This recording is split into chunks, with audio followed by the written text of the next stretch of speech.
So we are now being recorded, and Rory, I'll turn it over to you. Great, thanks, Nick. And yeah, I guess I should have used my full name too, but I can probably get away with the mononym like Cher. Not too many Rorys in the public. So let's go ahead and get started. First item up is matters from the public. Sounds like we have one member of the public here. Sean, would you like to speak? No, I'm okay. I'm here just to observe. Thanks, though. Okay, thanks.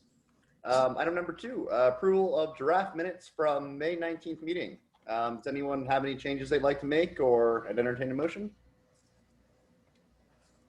A move. Do we have a second? I'll second.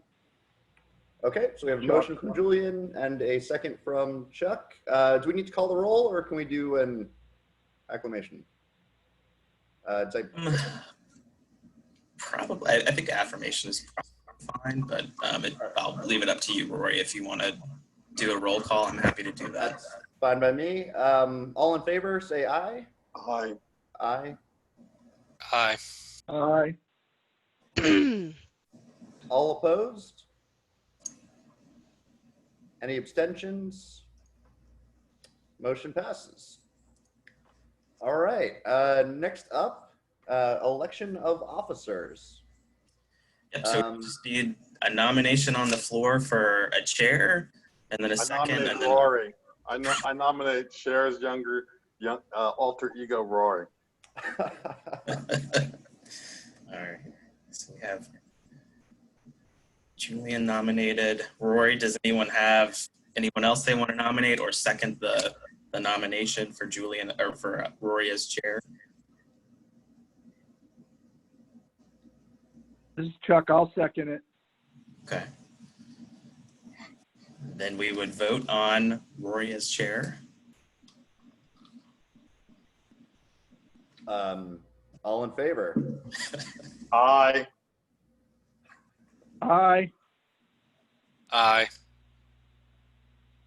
All right, we got 3. I'll call it. Any opposed? Any abstentions? And I'll abstain. And then we would just need to do the same for a vice chair. So if someone would just nominate a vice chair, and then we run through the same process. All right, the pain continues. Any nominations for a vice chair? Who's our current vice chair? Jawan? Yeah, he who is not here is nominated. Yeah, I nominate him. Yep, him. I second Roy's nomination for him who is not here, that being Kevin. Okay. All right. So then we just need a vote for Kevin as vice chair. All right, all in favor? Aye. Aye. All opposed? Aye. Any abstentions? Oh, I guess I didn't vote aye, but aye. All right, is that all our officers? That is it. All right, cool. Seems like so recently that I got elected the first time. All right, well, let's go on to the one-pagers review. Ian? Yeah, so I'll turn it over to Ian. Ian, like I said, is an intern here with the TJPDC, and I'll let him introduce himself. But one of his main projects has been working on the creation of kind of these one-page summaries of all the different programs within the MPO, just because there's a lot, and this is kind of a way to make some of that information a little bit more digestible to the public. So with that, I'll turn it over to Ian. Let me open that up. So yeah, with that. Hey guys, so my name is Ian Baxter. I'm an intern here at the PDC. I'm a second year or rising second year master's candidate at the Batten School at UVA. So this is my summer internship. And yeah, so like Nick said, sort of the goal of this, at least on my end, is to translate a lot of the kind of complicated language and programming that the MPO and the PDC does at large in terms of kind of the specifics of what all these acronyms mean, and turn them into kind of easily digestible one-pagers that members of the public can access and really understand if they have a specific concern or if they have a specific idea of how things are changed through local government or the PDC, they can refer to these to have a much better idea and be a little more literate with it. And it's fit in perfectly with my education because I have no planning or transportation background. So this has been a pretty good crash course in understanding and learning about what not only the MPO does, but the PDC at large. And so what Nick's showing you right now is like the total, this was like, once I finished the research, I put it on a page in Microsoft Publisher. And as of now, I think we have about 15 or 16 done with like a little more color and a little nicer to look at that maybe we can sound it afterwards. But that's sort of where we're at right now. But I presented these also to the CTAC committee last Wednesday.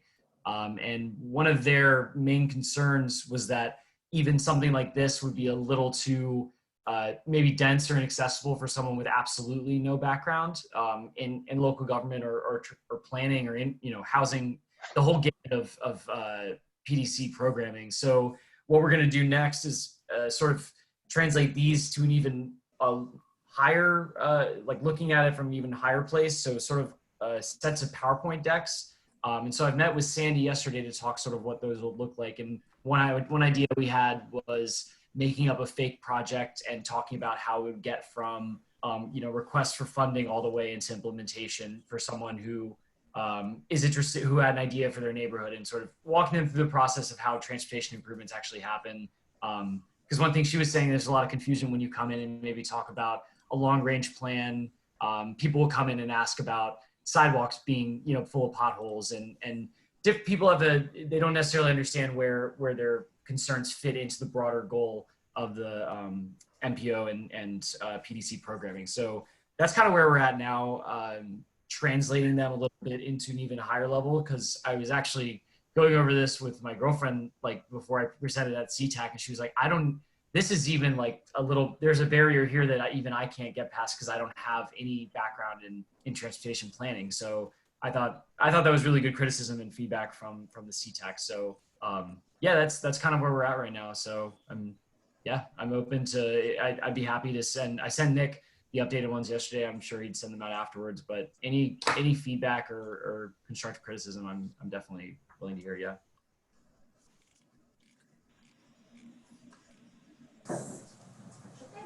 So I've got a couple questions.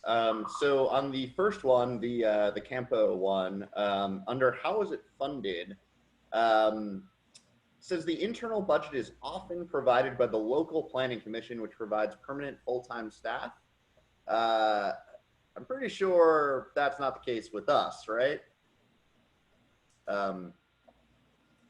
At least, I'm not aware of the city planning commission ever giving that money or having any full-time staff. So can we customize that to our specific circumstances? Yeah, I think it just should be planning district commission instead of planning commission. So yeah, not from Albemarle County or City of Charlottesville's planning commission of appointed officials, but from the TJPDC, so the local planning district commission or regional commission. So That makes a lot of sense. yeah, so we can certainly revise that. That's easy.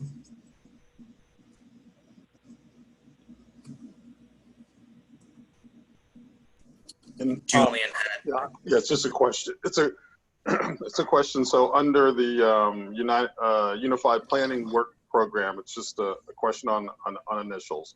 When you referred to in those, in B at least, that you have PL funding and FTA funding, just consider that you want to always have, and maybe you would do this in your higher level, but you'd always just set out what those initials refer to at some point, so that people kind of go, well, how do I know what an FTA and a PL funding is? And so I will say thank you for doing this, because even though I'm now, I guess, in my third year as a planning commissioner, this wasn't anything that was part of my parlance or my universe prior to being selected to be a planning commissioner. But I will tell you that this, just reading through them when they came, I thought they were extremely useful. And you know, I use the roads, but I don't have this. This isn't my background, and so I would be careful about distilling it too much. Okay, because they are important issues. They do have some complexity to them, and I know this is going to sound like somebody who's had too much education, and people should actually sort of work to try and understand some of the stuff. Because often what happens when you distill it down to such a level, then when the natural pieces come out, which are extraordinarily complicated and many layered, then people won't enter into it because it's like, oh, this is a big, big barrier that I can't get over, as opposed to being challenged along the way. So that's sort of the natural thing that they'll get into. It's like making something too easy, and then when you get confronted with something that's challenging, you kind of give up because I can't figure out how to get through all this stuff. So I would just sort of caution you not to make it, you know, like not to make it just too easy. That's all. And I would actually, if it's helpful for someone who's sort of in the just entering this whole piece, I would look at them at some point if that's a helpful, not just to sort of say, yeah, okay, these make perfectly good. So, oh, I'm still confused over here. But that's helpful to you, Nick, and to you. Yeah, that's a great point. I was actually, it's funny because sort of what just happened was that wording, which I thought meant the TJPDC, is it got misconstrued and it's an entirely different meaning. That's that's sort of what the staff has been going through. Is like, well, when you say public there, that doesn't necessarily, it is complicated and it is multi-layered. So yeah, there's a tension between making it too simple and making it inaccurate that I'm definitely thinking about. But yeah, I mean, I guess I'm trying to, as far as the sort of higher level stuff, it'll be more like a graphic representation of how, for example, the UPWP even relates to the MPO, even relates to the PDC, and having people just have, I guess, a base understanding of the organization. Because I agree, there's really, with some of the stuff, there is no way to make it simple without frankly making it inaccurate. And so I've been trying basically through conversations with staff, finding which programs I can make simple without sacrificing their actual purpose and goal. Yeah, so I appreciate that. That's, and I'd be happy to send them over sometime soon. So.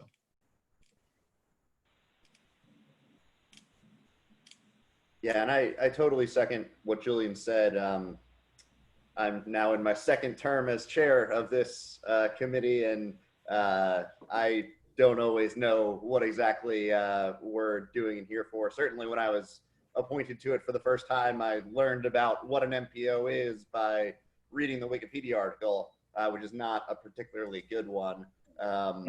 So these documents are super helpful. And but hopefully, Chair, you've changed the Wikipedia article and it wasn't locked down, since you have that ability. Yeah, I should probably get on that and try not to vandalize it. Maybe that's a good next project for Ian. Oh, there you go. Yeah, right.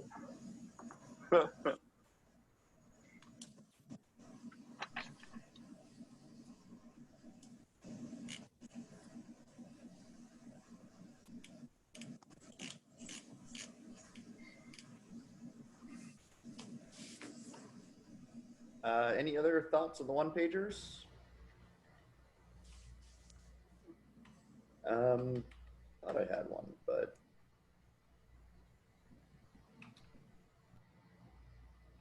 excuse me right now.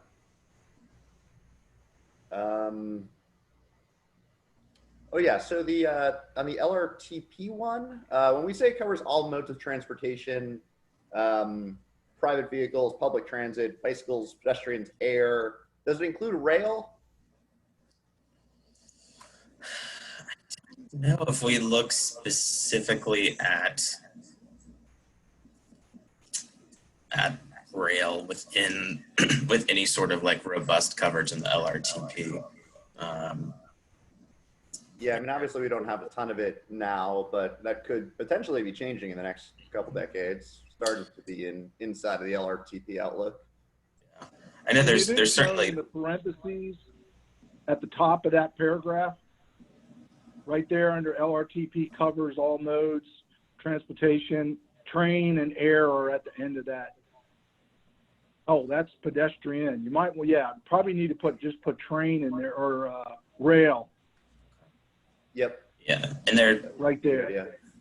there's certain references to it throughout the LRTP. I mean, I don't think there's any like robust analysis of any of the, rail lines or anything, but there are maps that show, existing rail lines and reference obviously Amtrak service and the freight. So If there was to be some movement around the Charlottesville Amtrak station, depending on how that project was ultimately funded, it might need to be something that would be referenced in the long-range plan.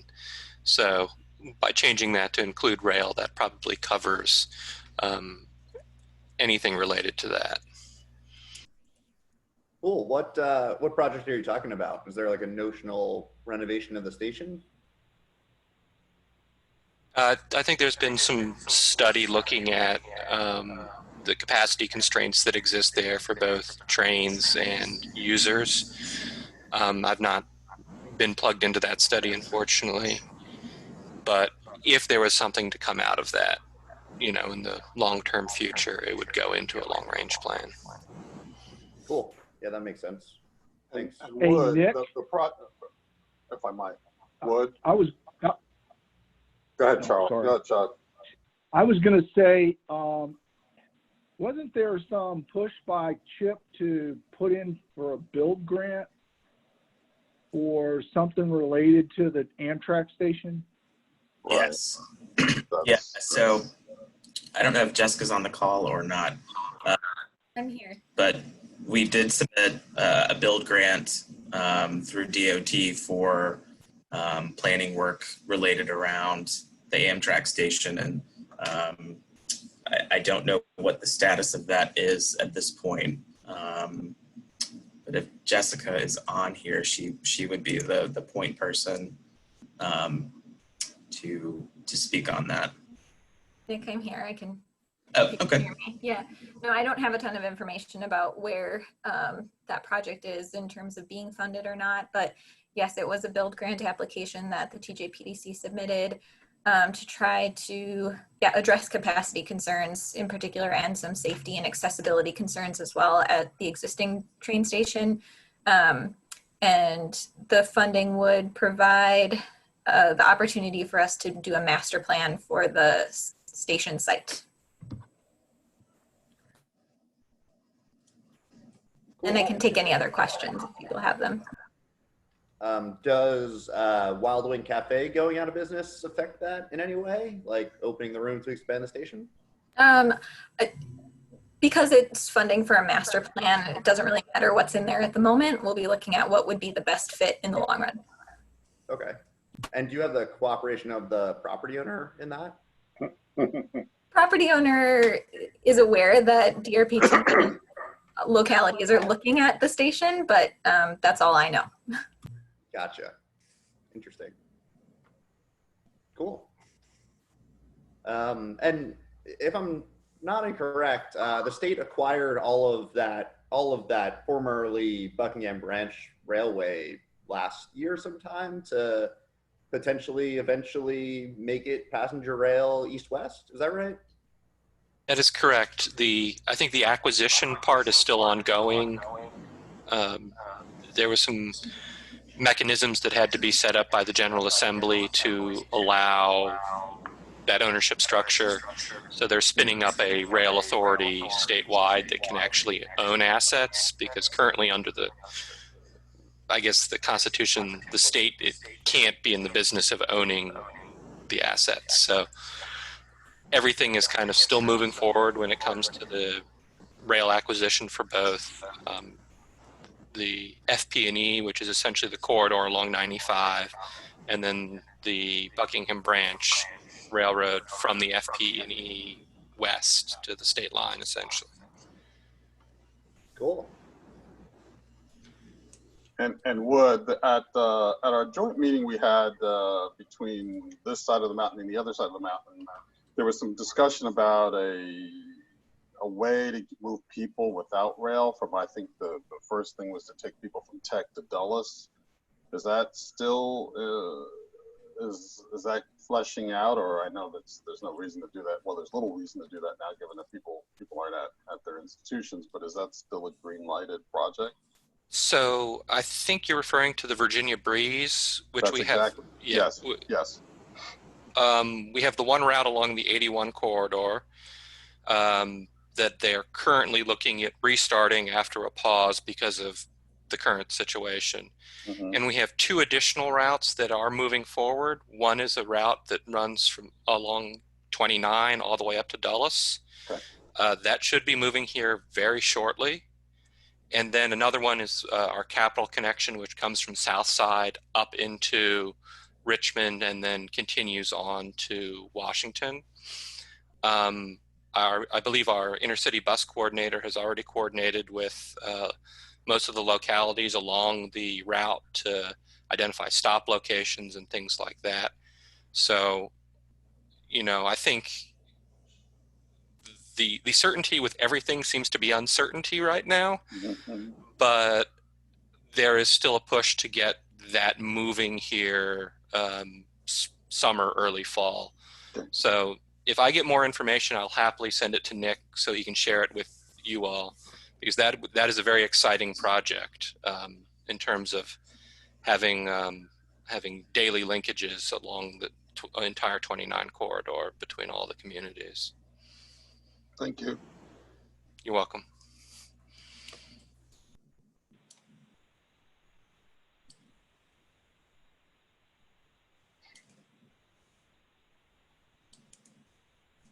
All right. Oh, sorry. This again.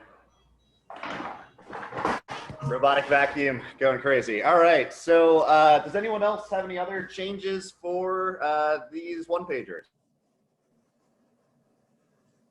I was just gonna quickly hop in and just let you guys know that after I leave in the middle of August, and basically I'll be able to give all of the research I've done electronically over back to the PDC staff. So these aren't obviously set in stone, and you know, any small changes that I might have missed will definitely, you know, you guys will see them. So it's a new language for me, but yeah, I just wanted to jump in and say that.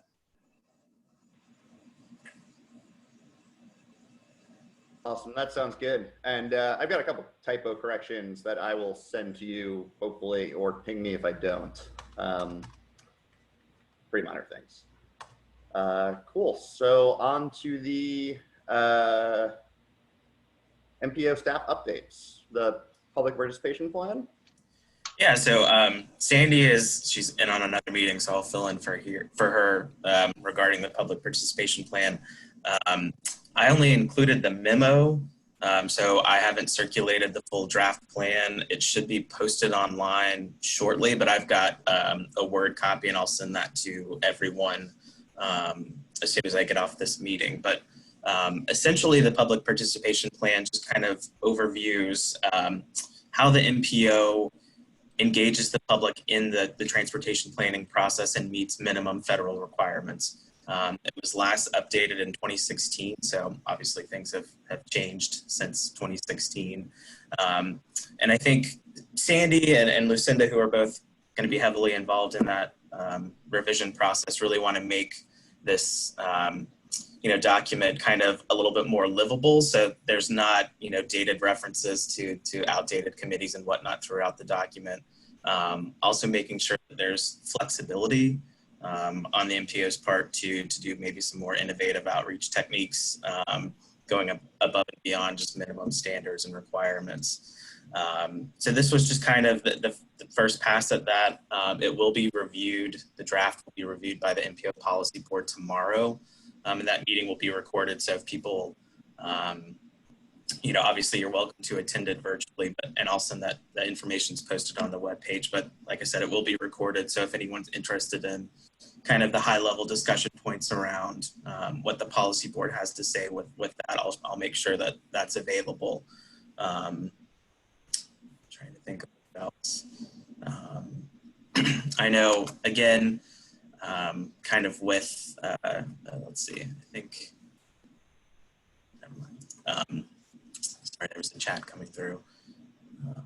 Yeah, I mean, I wish Sandy, unfortunately, like I said, is not here to kind of give a more in-depth explanation, but any sort of comments once I send that full draft around, I can forward those on to Sandy. So that way those are reflected in that. I think there's a 45-day comment period for that. So once MPO Policy Board has reviewed it, it will be posted to the website for 45 days for the public to review and comment on it. And then I think in September it would go back to our committees for review and kind of taken into consideration any of the comments that were received in that 45-day comment period. So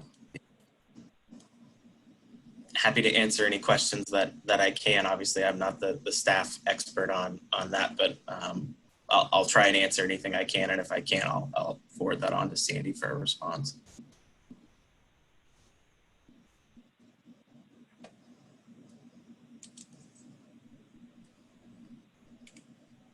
Anyone have any particular thoughts? I know that I will be particularly interested in how do we sort of engage with traditionally underserved communities. And that became particularly evident looking at, as we go further down to the next one, about the comments on, I guess, the smart scale comments, that it seemed that the population that sort of was actively engaged, and it was, I was pleased to see that, but it seemed like sort of from the traditional quarters of engagement, as opposed to some of the communities or individuals who wouldn't necessarily feel comfortable. So for the one in particular that I thought was helpful, but also hope that it was particularly engaging, was the one around Preston and Grady, where it looks like the major commenter there is the major property owner there now. And I would, even though I'm not part of that, that is actually, I used to live near there at one point when I first moved to this community. And so the people who are not speaking out are the people who would be the most impacted by that change at the Preston Grady intersection, and also the people who are being most affected by the upfitting of all the real estate over there. Yeah, that's a great point, Julian. I know the PDC is also working on a communications plan that will go beyond just the public participation plan, because that's the federal requirement, but that communications plan should get more to those specific strategies for engaging with a more diverse population and getting beyond the typical, folks that tend to participate. So once that starts getting the ball rolling on that, then I'll make sure that obviously the committee has access to that. But hopefully that will kind of fill in some of the gaps that are coming with the public participation.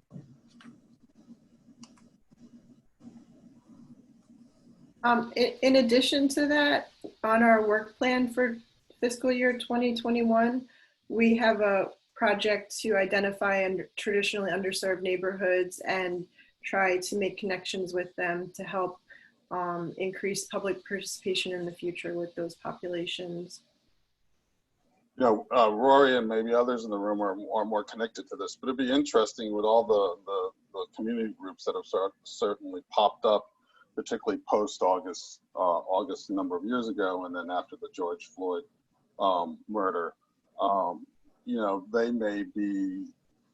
That may be an interesting way to engage with some of those groups, to bring them into the public discourse in a way that has a broader circle of helpfulness. I'm not saying, and I want to be real clear, I'm not saying what they're doing is not helpful, but it also sort of says, here's a way for your voice and for your action to have sort of a different level of immediate interaction with the governing and policymaking bodies.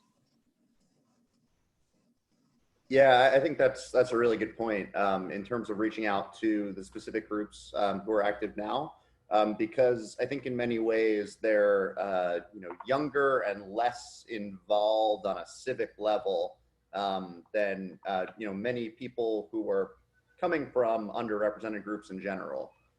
So they're even less heard. And I think that's a really good hook to bring them in.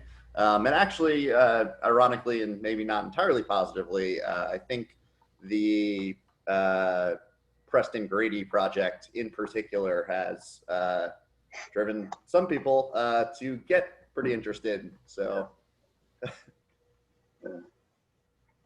You know, it has all the feelings of, I can't even say this with a straight face. Sorry, Alex, but you know, Midtown, the whole conversion of this new thing called Midtown, which steps away from Star Hill and steps away from Vinegar Hill. So we're going to create this this amorphous place called Midtown, which is I will curb myself on that. But there's a bunch of things that are happening around our community that seems to be homogenizing its heritage and its history. And you know, there's part of our community that speaks that everything has to be red bricked, and tribute to the man who appropriated the red bricks from somebody else. But they don't do anything about the appropriation of the people who are here in this community. And so I just want to make sure that I'm sort of, you know, Kevin and people know me well enough now that I tip where I'm coming from.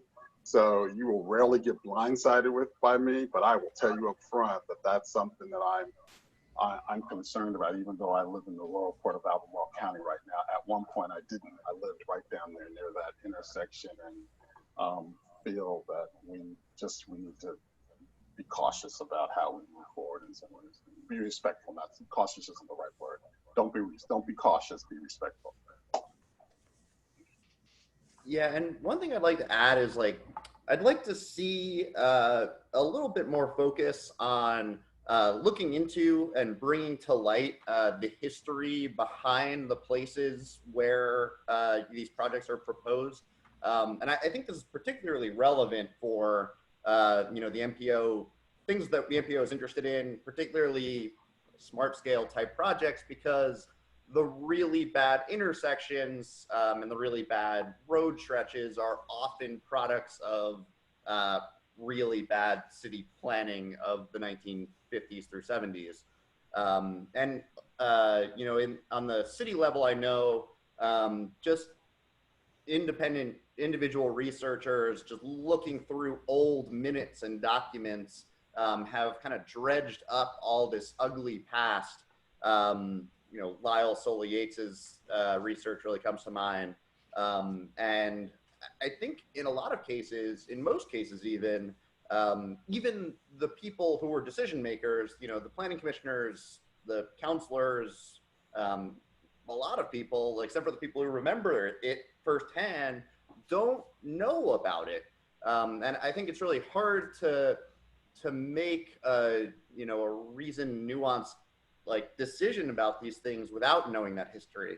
And in particular, which I'm sure we'll talk about in a minute, the Preston Grady project, where you know, Harlan Bartholomew's plan after the Seville plan was to widen Preston all the way to Emmett Street. So they seized all this land, all these homes, all these businesses, and widened it. And then it came to an abrupt stop right at Grady because the people up in Rugby Hills managed to revolt and stop it all. And that's why it's such a terrible intersection. But if we just talk about, well, look at how terrible and stupid this intersection is, we miss that whole history of how the neighborhoods that are right there were wronged in its creation. And I think we lose some amount of centering of their needs as we hopefully fix it and make it better.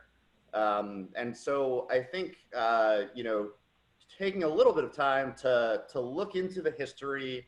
I know if you just call up Jeff Werner, he'll probably pull out the old book off some shelf of the original plan, and you know, really communicate that out to the public so they know why it is the way that it is, why it needs to change, and how we're going to make it better. And then the other thing I'd add to the public participation plan that I don't really see too much in it is a little bit more focus on how we're going to use technology in the coming years to engage better than we have in the past. Obviously, it's something we've been thrust into abruptly in the last 3-4 months. That's why we're all here on Zoom and not down the street in the Water Street Center. That's probably going to be our reality for the next year or so at minimum. I think it really is enough of an ongoing situation that we should be explicitly planning and writing into the plan what our intentions are. But B, I think we need to when it's over, to not just go back to where we were before, where we're all in the Water Street Center and there's like no members of the public, or there's Sean and Bill and no one else because no one's ever heard of MPO tech. To really do more of that kind of proactive outreach and to let people send in comments asynchronously so they don't have to show up at 10 a.m. on a Tuesday, which is tough for everybody, I think. There's all sorts of ways, obviously, you can use technology to do proactive outreach. And in a lot of ways, we're ahead of the curve of others like the city in that, in like MetroQuest surveys and things. But I think there's also some lower tech, less expensive ways that can be very effective as well, like, I don't know, an online comment submission form. So I think something to think about as we flush the plan out and really modernize it rather than just kind of making smaller tweaks from the one that was introduced in 2016, which probably itself was minor tweaks. So yeah, first adopted 2002. So maybe we need to take a look at what assumptions they made 18 years ago that aren't so valid anymore, or could at least be improved upon.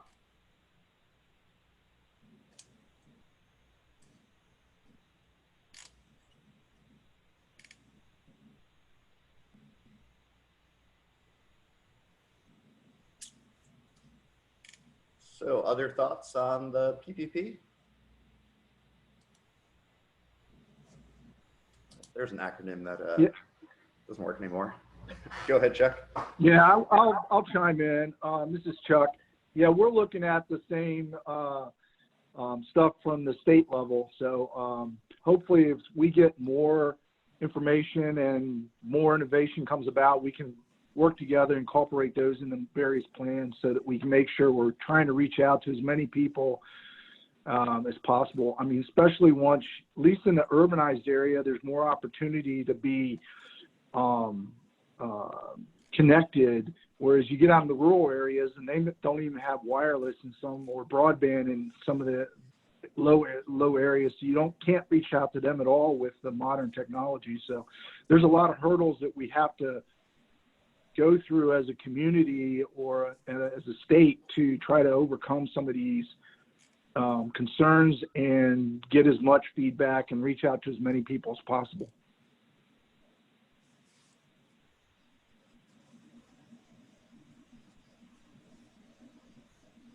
Yeah, that makes a lot of sense to me.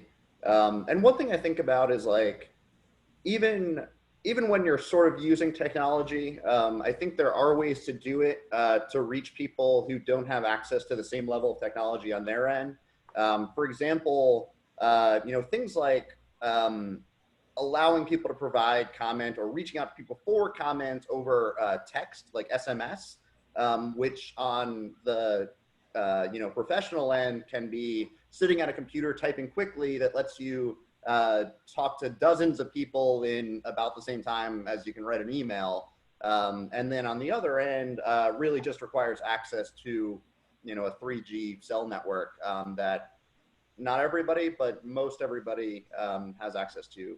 And without requiring a ton of mental overhead on their side to, go click a link or find a computer and go to a library and then click a link to do an online survey or whatever. I don't know if that's something that's like ever really been done before in this context, but in other contexts, I've had a lot of success with that sort of engagement.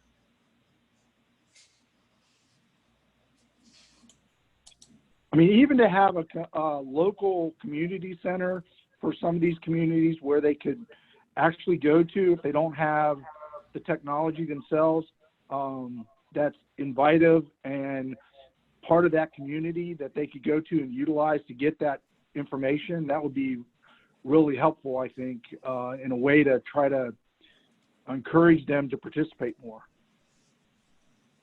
But that would have to be something that the localities would have to work with the communities over. I know when we reached out to the Southwood folks for the Fifth Street study, we actually went out and met with them, but they had a facility that the developer was had provided that they could go to and utilize. It was sort of like a makeshift community center that they could use to do those meetings.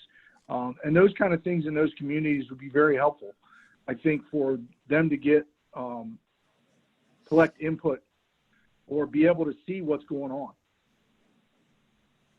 It might be a useful project to engage some of the other MPOs in the state and just learn about some of the best practices that they've been doing.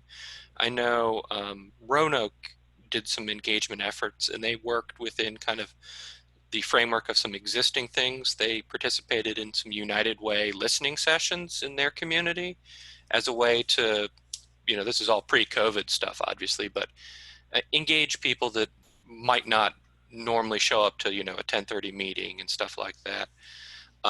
So a possibility would be, you know, have an intern do kind of a doc review and see what other people have in their PPPs, or possibly turn to VA MPO or VA PDC as a resource and see if they have already put some of that information together. I know it can be tough when we start looking at FHWA and FTA because the examples you get might be, you know, like San Jose and Boston, and it's like, okay, these don't fit something on our scale. So kind of looking within the state where there are a lot of other communities that are similar in size would probably be a really good avenue. Yeah, I think that's a great idea to reach out and get everyone's best practices, but also to go beyond what everyone else is doing and really lead and then share our best practices with them. But definitely the first step is to make sure we're not behind anyone else.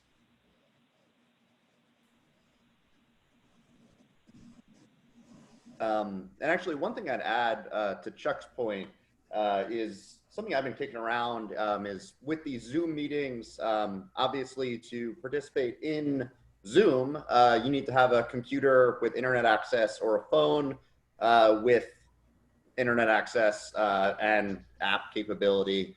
But of course, that's not totally necessary because there is a dial-in option, which I notice on the packet, if you click to the PDF, the phone number is there and available. But on the web page, before you get into the PDF, it's not. I think it would be helpful to add the phone number there. I don't know if maybe not having it on the page is some sort of anti-spam effort, but because we need to make considerations about people who don't have phones with app capability or internet access, making that dial-in option as accessible as possible. And another thing I've kicked around, which may or may not be necessary for like this committee, is for people who want to participate in the video chat and to see other people by video. You know, obviously when the city does it, they broadcast on public access TV and people can watch from there. But for a smaller committee like this, it's obviously not going to be broadcast on TV. It might make sense to set up something like a tablet kiosk, just kind of displaying Zoom. And you can get a cheap Android tablet for like $35, and then a stand for probably another 20. So for $50, you can have a tablet sitting out in front of TJPDC or in front of the Water Street Center that has the meeting available. And if anyone wanted to engage, they could, just kind of watch or tap and unmute themselves and talk. Again, maybe not the most MPO tech relevant thing, since we're not the most popular people around, but for meetings that really require a lot of public input, or where we're actively seeking as much public input as we can get, for example, smart scale workshops, doing something like that, I think, would be a great way to offer less technologically demanding way of engaging.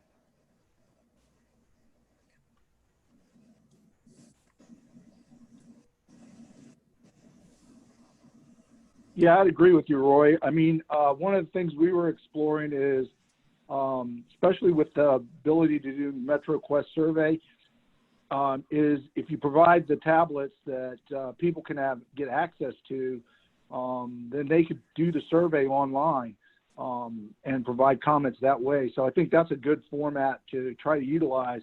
And it's just making those available in places where people can go to. And that's going to be, I think, the key, because you can't provide everybody a tablet or the device, but if you can put them in a location where they can get access to them, I think that would be beneficial.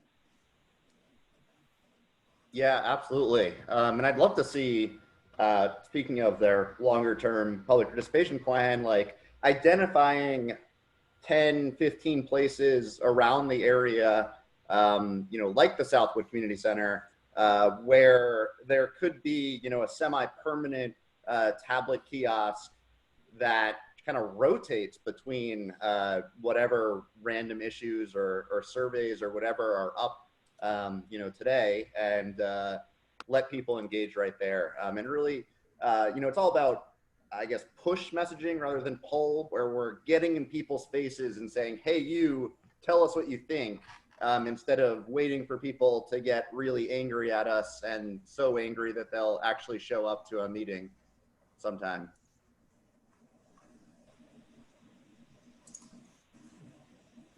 These are really great ideas, and I've been writing them down. I think that the place for this is when we work on that project in our UPWP of including underserved populations. And so I'll probably come back to you guys in a couple months with, a summary and some more questions, maybe some more brainstorming on this. The public participation plan that we're working on right now is mostly to just meet federal requirements. So I guess there's like 3 different projects for public participation. The current one on the agenda today is just, bare minimum federal requirements.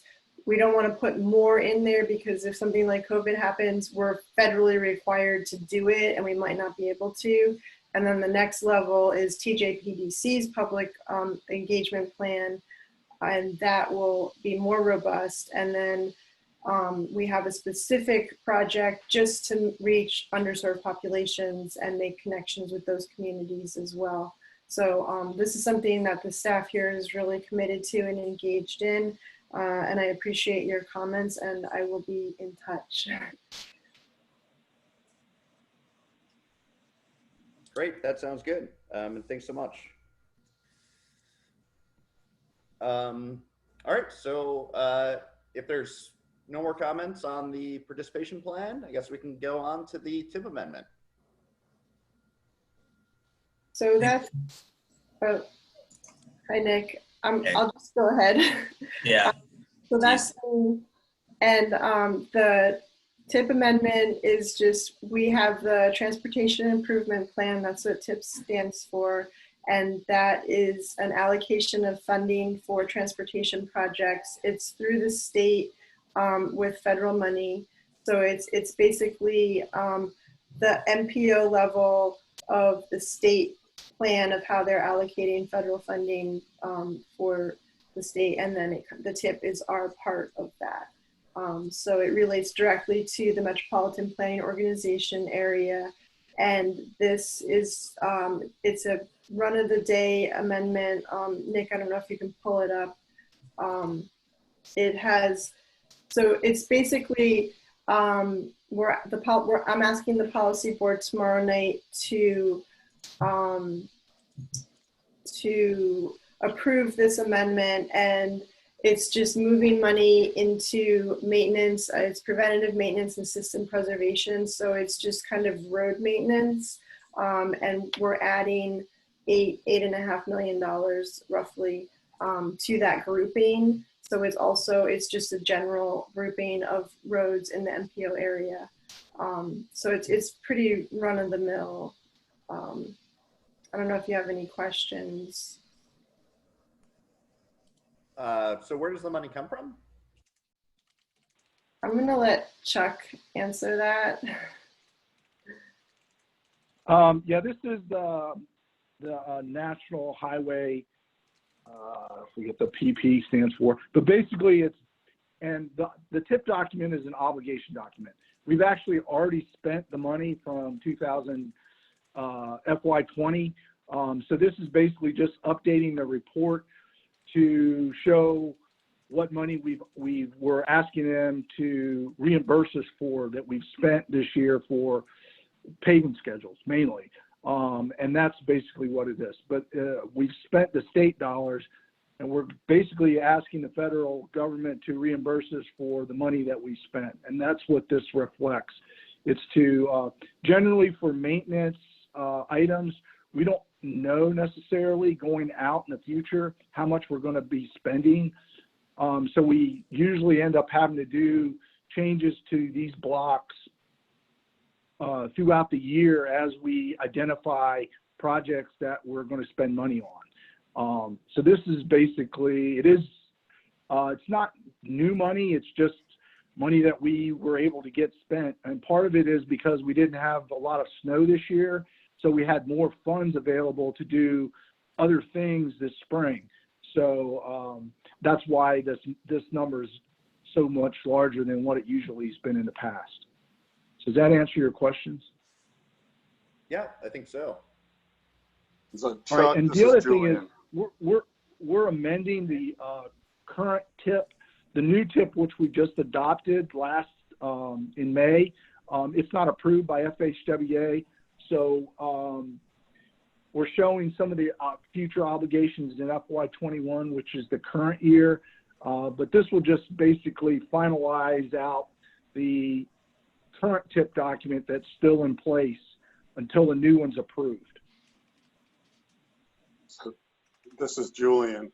So the old table, which has somewhere like 13.7 between fiscal 18 and 19, bears little resemblance to the new adjusted table, which has which is now up to 4.6. It's close to $16 million of funding. So are you really saying I'm trying to reconcile the two tables, and you may just say to me, Julian, you can't reconcile the two tables.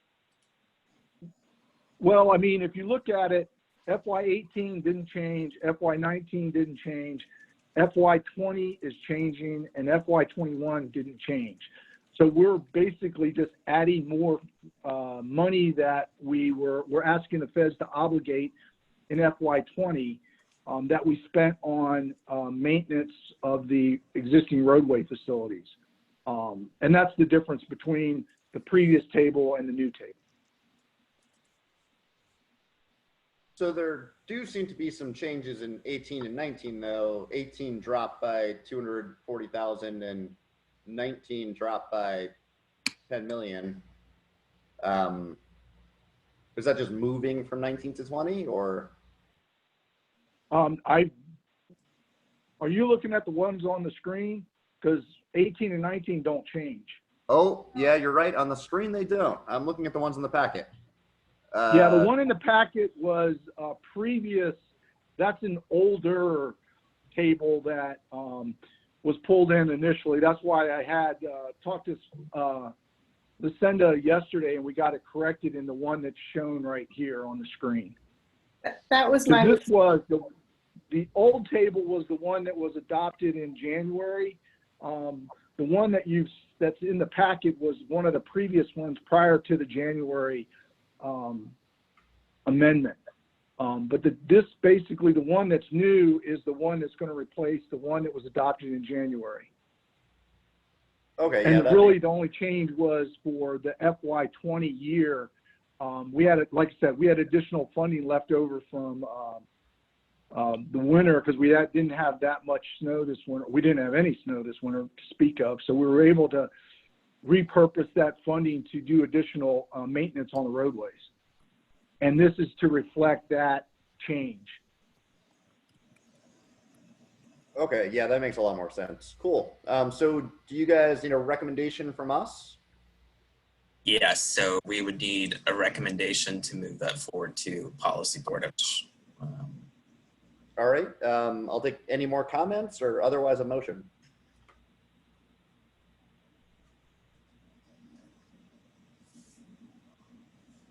Julian, I think you're muted. So moved. All right, is there a second? Yeah, I'll second it. Okay, all in favor? Aye. Aye. All Aye. opposed? Any abstentions? Motion carries. All right, so moving on now to smart scale updates. Only 4 minutes behind.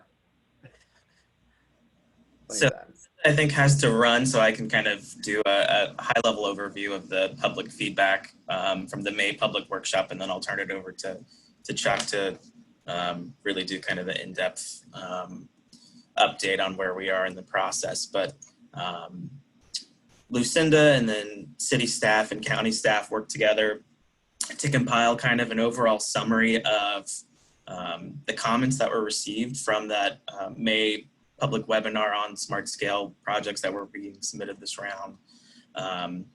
So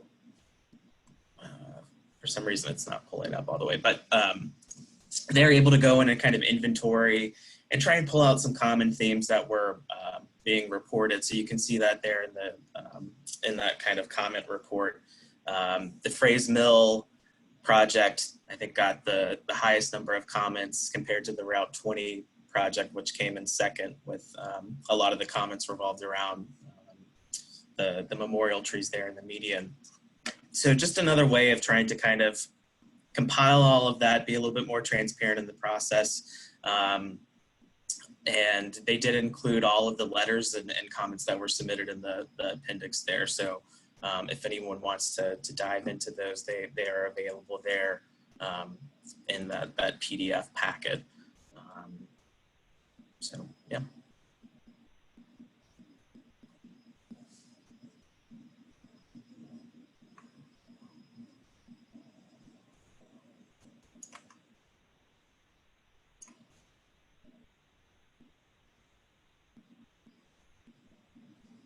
Again, I was struck by by which projects seem to engage more fully the community, and also the narrative around the comments. People were, I thought they were respectful about the comment. Well, there were a couple of places where I thought that people were a bit less respectful than you might wish in a public document. But for the most part, people, laid out their discussions and their points quite carefully. But I was absolutely sort of three there just sort of surprised me. Not that there would be opposition to them, but the level. How I guess one of the things that we've noticed on the Planning Commission is that when people organize themselves against something in this community, they're quite effective at that, particularly in the county. And so, when they don't, when it gets in when they have a collective sense that something is not helpful to them, then they let us know. And it's interesting to see how that plays out across our community, because I can imagine that reading reading a good number of those comments, that those are some of the common issues that we've heard on some projects. Those of you who follow the either Sean or follow the planning, the Allison and the DP, what those. I don't need to list those projects right now, but it's a similar kind of tone and about who we are as a community, what they want as a community, what they don't want as a community, and I don't know how we and the people who are set in government and higher government and policy decisions, I don't know how we're going to work with someone, because it's clearly people have had enough of what they view as a disturbance of their lifestyles. Let me put it that way. It's a disturbance of their lifestyle. And I don't, that's been a big thing to learn for me.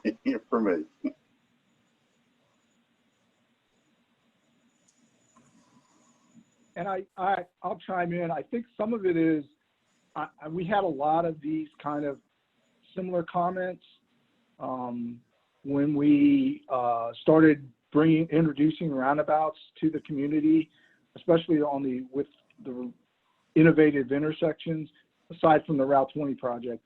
But I know that on the Rio Road projects and on the Fraze Mill, there was a lot of pushback. I mean, we've heard that across the district on other projects that were similar up in Fauquier County.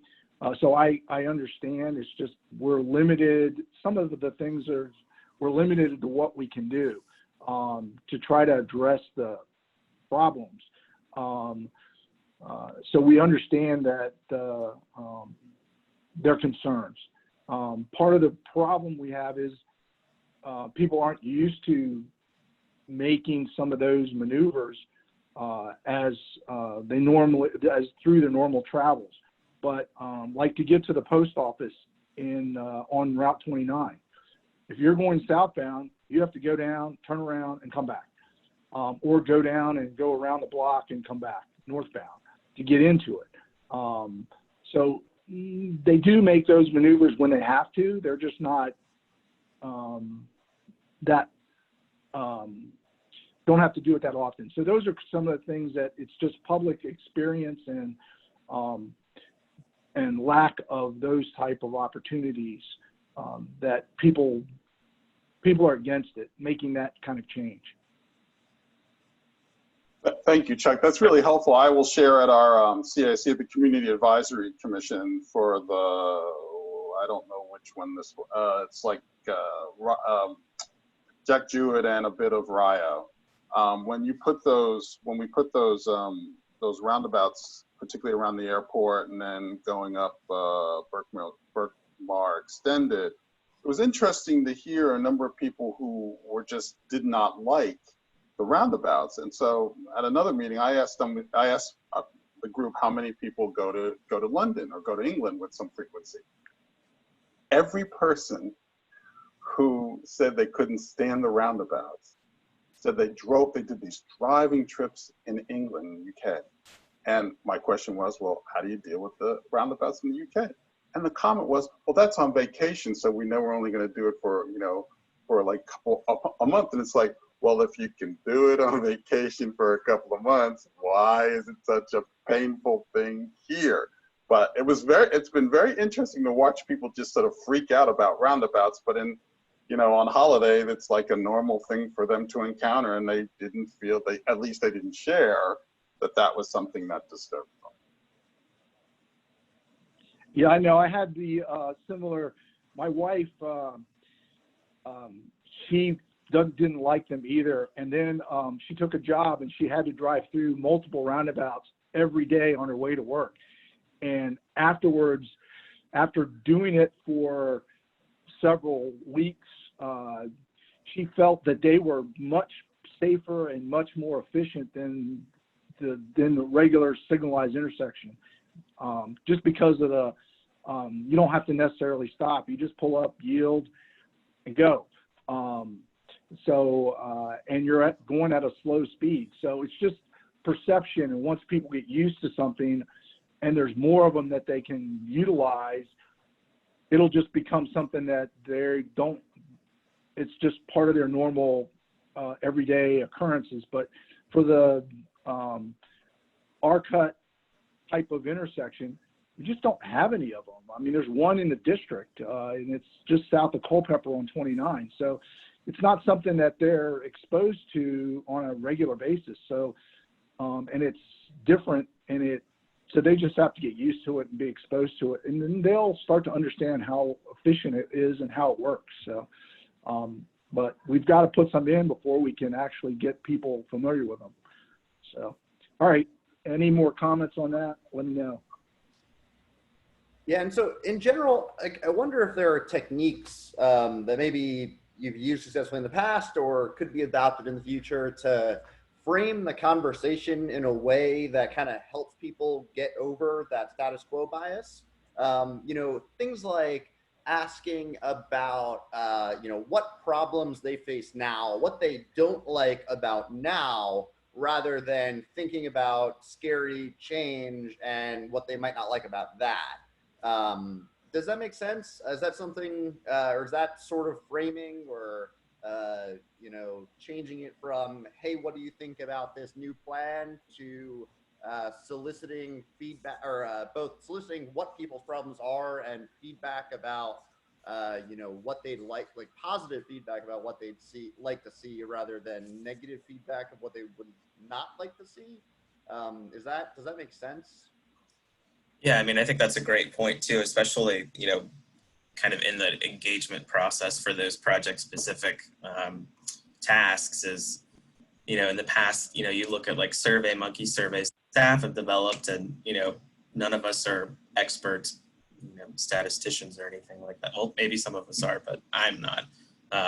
So yeah, I think, you know, if there are partnership opportunities, I know that had been mentioned at a previous MPO Tech meeting about, you know, outreach efforts that Rory, like you're talking about, maybe get more to the point and can really frame the conversation more so in a kind of more informed dialogue, I guess. But yeah, I think it's a good point. I think it offers an opportunity to kind of reevaluate, you know, on the MPO level and PDC level, kind of the specific engagement strategies and you know, even the framing of individual questions or, you know, things like that.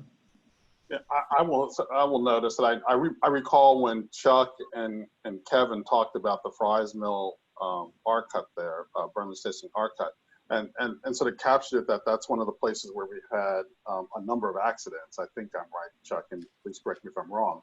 And then some of them have been fatal, but yet I would guarantee you, Roy, that many of the people won't even know, because, you know, when it's a green light, they go through in like 3 seconds and have no idea about the history of that or the accident sort of occurrence of that intersection. So to them, this is a grand inconvenience, but yet from a policy and a community standpoint, we are saving lives. So how do you know, the whole idea, what's the narrative that this is not just about inconveniencing you, this is about saving lives and potentially sort of bringing the liability on that. I think that's, Chuck, I think that's what you did say about that area at some point.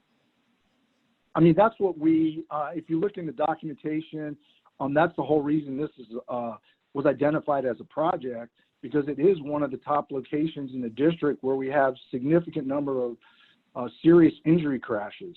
Hydraulic 29 is another one. There's a couple up in Fauquier County that on 29 that are the same way. And it's just, how do you solve that problem? Unless you're in that crash, you don't even know that it's a problem, and that's hard to get people to understand how to solve what we're trying to do to solve that problem, and what this does, what the solutions do to solve the problem, because we can't grade separate every intersection on the corridor. It's just not feasible or practical. So we've got to look at alternative ways to do that, and there are very limited alternatives to address those kind of situations. So it's and we haven't figured out the magic way to do that other than to just provide that information, and that's what we've tried to do. So hopefully they'll start to come around in the future. I know with this one, especially Fries Mill, we put together a lot of information. There's a lot of example information. We've got a website that's basically provides a wealth of information on the different types of intersection that can be provided, and it's just getting people's getting people to be comfortable with those types of improvements, I think, is more the issue than anything else. And you know, we don't have those sort of things that, you know, I remember sort of one of the downfall of the Corvair was the unsafe at any speed thing. So documentary, if any, probably people may not remember that, but that was one of the things that, but you know, our local news, when you sort of survey our local news, because I did this on, particularly when we were looking at the hydraulic 29 intersection to just sort of see, you look at, accidents up there never make it to the public square. So, you know, the Daily Progress doesn't cover it, 29 doesn't cover it, you know, I don't even know how we get it into the and we know that Seville's not going to cover it, and it's not. I'm not trying to be disrespectful, but I don't know what I think it's called Charlottesville Tomorrow, or whatever that e-newspaper. I just don't remember their name. And so there's this whole thing that our media outlets only cover the core part of the community. They don't cover. You'd be hard pressed to know, unless there's something, you know. I don't know. I don't want to say gory, but my mind's not. I can't come unless there's some attached, some part of the incident, huh? Something that is shocking. Thank you, Wood. Thank you. That sort of brings them to it. And so there's this whole thing when we look at our numbers, that's like, oh my goodness, of course that's why you're paying attention there. But trying to tell that to people when they go, well, I don't know, I drive through that intersection every day.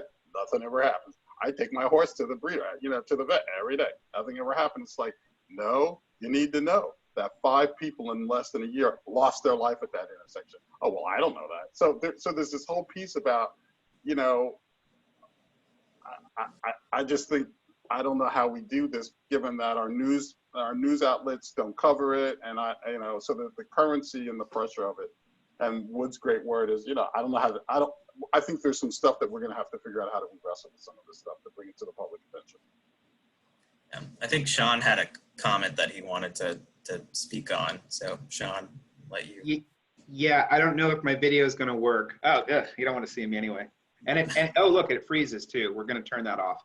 I think so Sean Tubbs, I'm speaking for myself as a private citizen.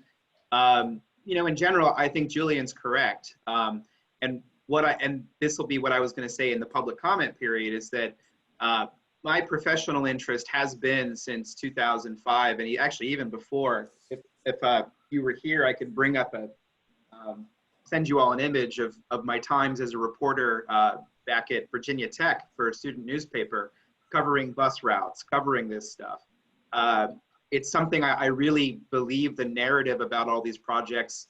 It's a long history, and I think that being able to track that is something that I'm hoping I can help the community do in the future.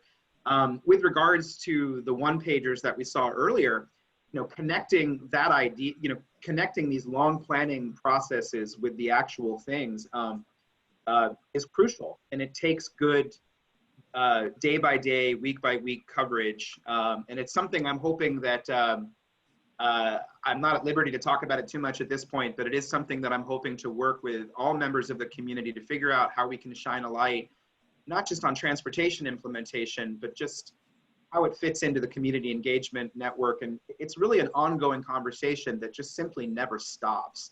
And I think that what tends to happen is people tend to come in at the end of at certain parts in the conversation without context. And as somebody who prides himself on trying to be as neutral as possible, that's something I hope I can help with in the future. So I just wanted to make that observation. Thanks for your time. Yeah, and I mean, third, I guess, what Julian and Sean both said. You know, even when it is in the city, you'll get maybe like a quick formulaic man hit by car and dies at Bridge in Maine, even though it's the 5th time it's happened in the last 2 years. Because, you know, person killed by car is more dog bites man than man bites dog. There's no hook to it. We've all become totally accustomed to people getting killed by cars. Like, I mean, just in the last weekend, we had, 3 crashes on Fish Street, including a fatal one. And only that last fatal one got any attention because it was like a police chase around town oh, the police didn't admit to there being a chase. That's a whole thing.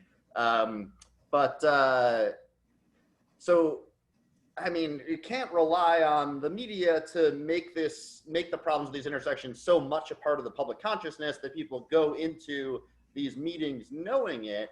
And so kind of getting back to that point earlier about starting off with a display of the history, I'd say let's add not only, the history of how it came to be, but also the history of how it behaves as it is, and really opening with the problem statement of what is it that we're trying to solve with this thing, rather than here's the change we're going to make. And like, for example, the one pagers for all the smart scale proposals were all right, here's what the intersection is going to look like now, which I think is like helpful for me and us to know what we're proposing, but we're familiar with what the problems are and where it needs to be fixed already. But the person down the street who just sees that is like, oh my God, change. I don't want change. Change is bad. So I know it's extra effort and it's like hard to distill down into something that people can digest really quickly because they don't have the mental overhead to think about all these things at length. But I do think it is important to make that quick pitch of, hey, this is broken now, and here's how, and here's why. And this is why we want to make the change, and this is how the new proposal will address that problem. And Roy, I'll just chime in. To get to this point, we did that. And it's just, maybe we need to do a better job of when we go out to the public, that we provide the information, because we have it. I have PowerPoint slides that show all the crashes that occurred and what the major cause of the crashes were, and shows how many were injuries and if there were any fatal crashes. That's all information that we have, that I put together when we took these to the individual localities. I sat down with the city staff and the county, and we separately, and we went through the locations in their jurisdiction where we were seeing excessive number of crashes, where people were getting a lot of injuries were occurring. So the information is there. It's just, we need to make sure, like you said, maybe we need to make sure we include that when we put in the public, have the public workshops, so they know why we ended up where we did, because we have all that information available. Yeah, I think that's a really good point. And it's good to hear that you do have it. And I figured you probably did. And I think you really hit it spot on, is like, it's not that the information isn't there, it's that the public just doesn't, they don't really have the tools at their disposal to go seek it out. So you need to kind of stuff it into their faces, or they'll kind of never realize it at all. And actually, on a similar point, I'm wondering, is there a way to proactively reach out to people who have been involved in crashes at those intersections, like literally the people most directly affected, and say, hey, remember that time you got in that bad crash at that intersection? We're doing something about it. Come to this meeting and like talk about how the intersection is bad, and how we're hopefully going to make it better, and that this is necessary. Because, if they're just only hearing about it as members of the public, and honestly, I have no idea how members of the public hear about these things, because I feel like I would never have heard about any of these things before I was on these committees. But people show up. A lot of people showed up. So I don't know. Maybe I'm not representative, or I don't know. But like, however they hear about it, they're still going to, even if they are proactive enough to see it in Seville tomorrow or in a notice, I guess, and come to a webinar because they care so much, they probably didn't put, 20, 30, 60 minutes into looking deep into, what the underlying problems are. And in particular, I'm amazed at like the Rio John Warner one, where like for months and months, as all of these things have been coming up before the County Planning Commission and the Board of Supervisors, everyone's like, this intersection is the worst. Like, it absolutely needs to be fixed. It was like totally, you know, botched last time or not thought about. And we need this. And now we have a proposal to fix it. And everyone is like, no, this is terrible. We don't want it. Like, leave it how it is. It's fine. And like, dissonance there amazes me. But I mean, also, like, these aren't the same people necessarily. Maybe they are. And like, people don't know the history. And everyone just has a status quo bias. So if there's non-road related change, you say you need road related change before that can happen. And if there's road related change, you say, I don't want the road to change. But I don't know. But I guess, is there a database of people involved in crashes that can be reached out to? No, that's for privacy issues. I mean, we can identify the crashes, but the people that were involved, those are scrubbed from the database. So I don't have access to any of that information. I just have the information on maybe their age and their whether they're male or female. But that's about it.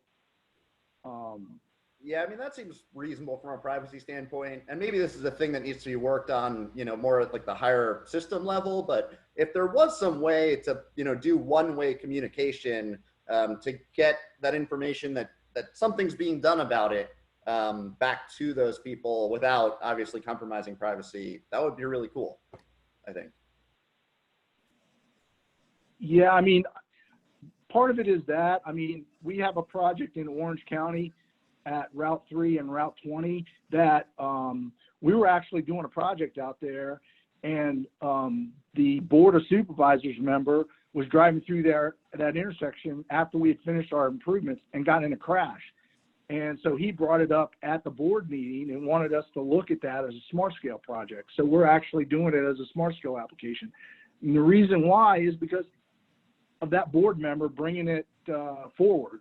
So those are some of the things that, yeah, I agree with you that, yeah, it'd be good to get that kind of feedback, but how we do that, unless the people are willing to voluntarily come forward, we're not even going to know who they are or be able to reach out to them at all. Yeah, that's a good point. You know, maybe you need like a little email list sign up form right at the bottom, like a detachable slip from the police report they're filing. But after you've been in a bad crash, I don't know that you want to be thinking about email lists. On the other hand, that might be the time you're like, God damn it, the government needs to fix it. So I don't know. Yeah, that's something I'll think about more, yes.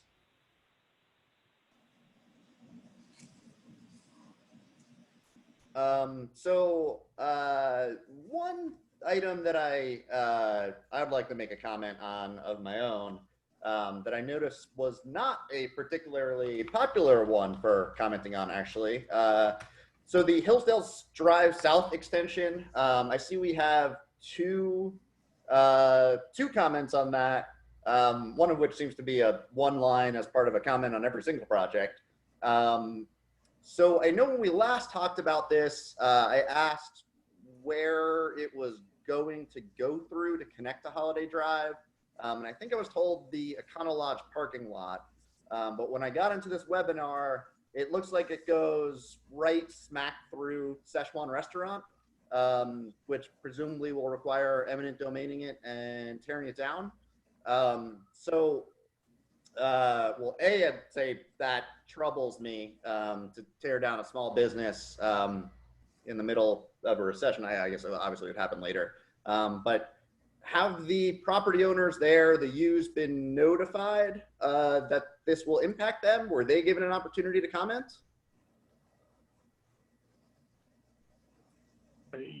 This was a project that was as part of the original study that we just brought back in. We just don't have a grade separation at Angus. So I'm not sure. We had a whole slew of public outreach sessions with the communities throughout the whole panel process that we went through that took like 18 months to go through. So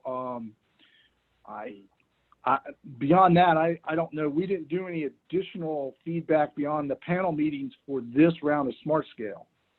But what we're showing as those improvements are almost the same as what was shown for the last round application. Okay. Rory, are you sure they're the owner of the property? I don't, at one point I knew the owner of the property and it wasn't them. I know they run the business there, but I don't know if they purchased the property. Oh, that's a good question. I'm not sure. Actually, in full disclosure, they are a client of mine below the conflict of interest limits, but we're going to maybe mention that. And I'm going to reach out to them and tell them about it regardless. Yeah, but I think what Chuck's not also saying is that this is, and that's no fault of Chuck, is that this piece is part of what was just, I think, Chuck, that's right, it passed both the county and the city and was being put forward. And I don't necessarily know that it was being put forward as a, I don't remember from the package that we looked at whether or not it was included in the package or it was included in the as a standalone project coming off of the bypass and then connecting over to the roundabout near Whole Food if that ever happens, if that gets funded. Yeah, it was selected. It was put in as a separate project from the package. So there's two applications. One is for the Hillsdale extended project down to 250, and the other one is for all the other improvements along hydraulic and 29. And again, is the exact alignment still up in the air there, or is that pretty much as it'll be? I mean, it can move a little bit, but generally it's probably going to follow that alignment because there's very limited space between Dominion Power and Kroger's that we can fit a road in there. So you can't make a lot of deviations without significantly impacting those businesses also. And you've got the other business that's just south on the east of that area too, that you would, if you shift it to the east, you're going to impact them. So there's going to be impacts with that project, no matter where you put it. This was just the one that was least impactful. Yep, I see. That makes sense. But at the same time, you know, when it's impacting the livelihood and, I mean, ending the business of a small locally owned family business, I'd like to see some amount of, you know, proactive notification of those individuals in particular. I mean, and obviously it's in a time right now where it's a pretty hard time to be a restaurant owner. So I don't know how much bandwidth they have to deal with something like this, but I'll let them know. I'll keep that in mind. I mean, I think during the original development process, we probably did reach out to all of the property owners that were going to be impacted. But I'm not positive because we had so many meetings, both with the various communities, the businesses.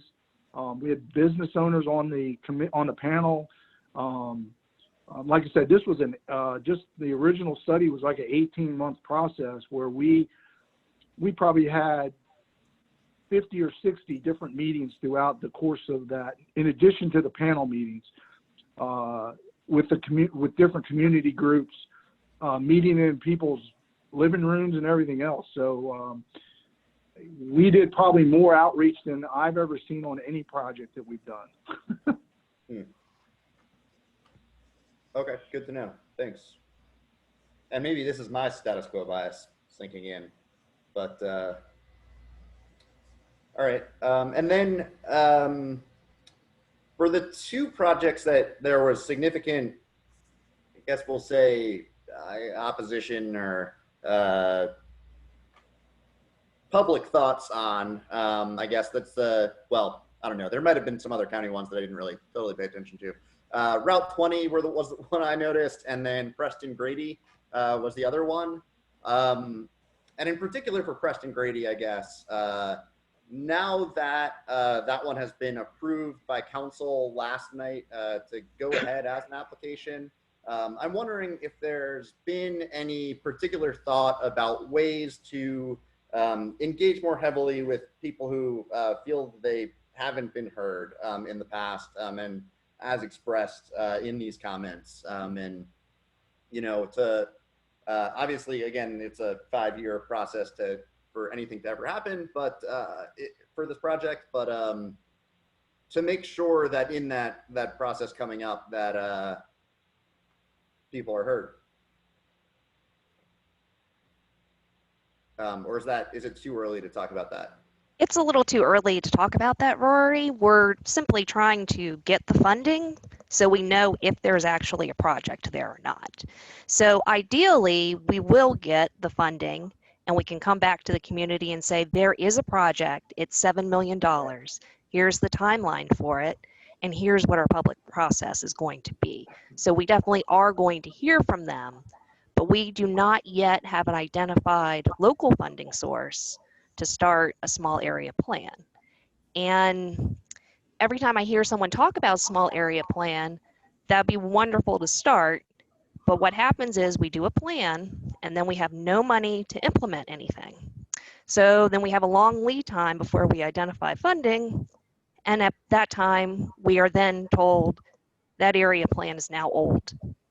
It's been 10 years, it's been 20 years, and new people have moved in. So it's a delicate balance of trying to get public input that is appropriate and timely and actually get the funding lined up. So that's where we're currently at.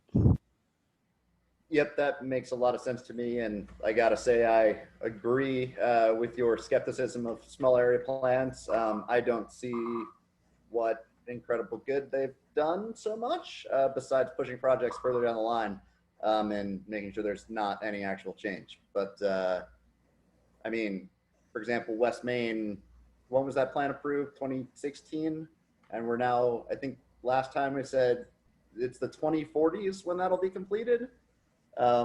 Which sort of just amazes me. But I guess that's the speed at which things move, or the city wants things to move, or It certain has to counselors do want with the things to move. funding. It has to do Yep. with funding. So I know everyone likes to say Belmont Bridge, it's taken forever. Oh my Lord. We've been talking about this for years. It took us decades to get that funding. It's only in the last few years where we actually have all of it. Exactly. So, and this is the big change that I don't think we've communicated to the public, is that it used to be we got guaranteed funding a little bit at a time, every jurisdiction. And we could slowly amass the money and we could start the public process early and develop it and get the concept going and, you know, kind of project out when the construction is. But the state would see a huge backlog of funding that's just sitting on the books because there's not enough to do anything in any particular jurisdiction. So then you saw, you know, the public was like, oh, well, you're not actually doing anything. And it's like, no, everyone gets their share. It takes a while to amass. So now we've changed it where you get all the funding up front, but you need to have a concept and development done in such a way that you have some public participation, all locally funded, in order to get awarded the funds to then move forward. It's very convoluted. We're certainly not trying to, you know, avoid or sidestep the public process, but it's almost like we're trying to throw out a decent enough concept from planning documents that we've received from the public about certain intersections or corridors or streetscapes, come up with a loose enough project to then submit and get a successful application, and then we go back. But the public's not used to that. And there's a disconnect or a distrust that we are trying to, on a staff level, figure out a problem and we're going to skip them. And that's not at all what we're trying to do. We're just trying to get some funding. And it's incredibly difficult, as everyone knows. Yeah, I have to chime in on what Jeanette said. Yeah, the new program is you got to basically have a 30%, almost 30% plans for the application to be submitted for funding. You got to have a study, you've got to have a good concept, and then so that you can get a good cost estimate from that concept. And then you've got to submit that, and we evaluate it, and it competes against all the other projects that are submitted throughout the state. So it's not easy to do anymore to get projects funded. And yeah, it's not that we're trying to exclude the public participation piece, but it's just the time frame. We don't have years to put these applications together. It's a 2-year cycle, and it comes around. We got to put applications together every 2 years. For like safety projects, we may have an idea, but the analysis is done on crash data that's not available till January, February. So we've got to basically start these concepts and get them developed and do the studies and stuff in about 6 or 7 months, which is really difficult to do. So I know for the city projects, they're more or less not necessarily safety related projects. They're more urban development area projects. So those can be done a little bit differently, and they have a little bit more lead time, but still you've got to submit an application that is what you're planning to build, and there's very little leeway to change those plans once they're submitted, because you have a budget that's your cost estimate that goes in as part of your application. And if you make major changes to it, then you run the risk of getting your project pulled because it doesn't meet the same needs that it originally needed with the application. Or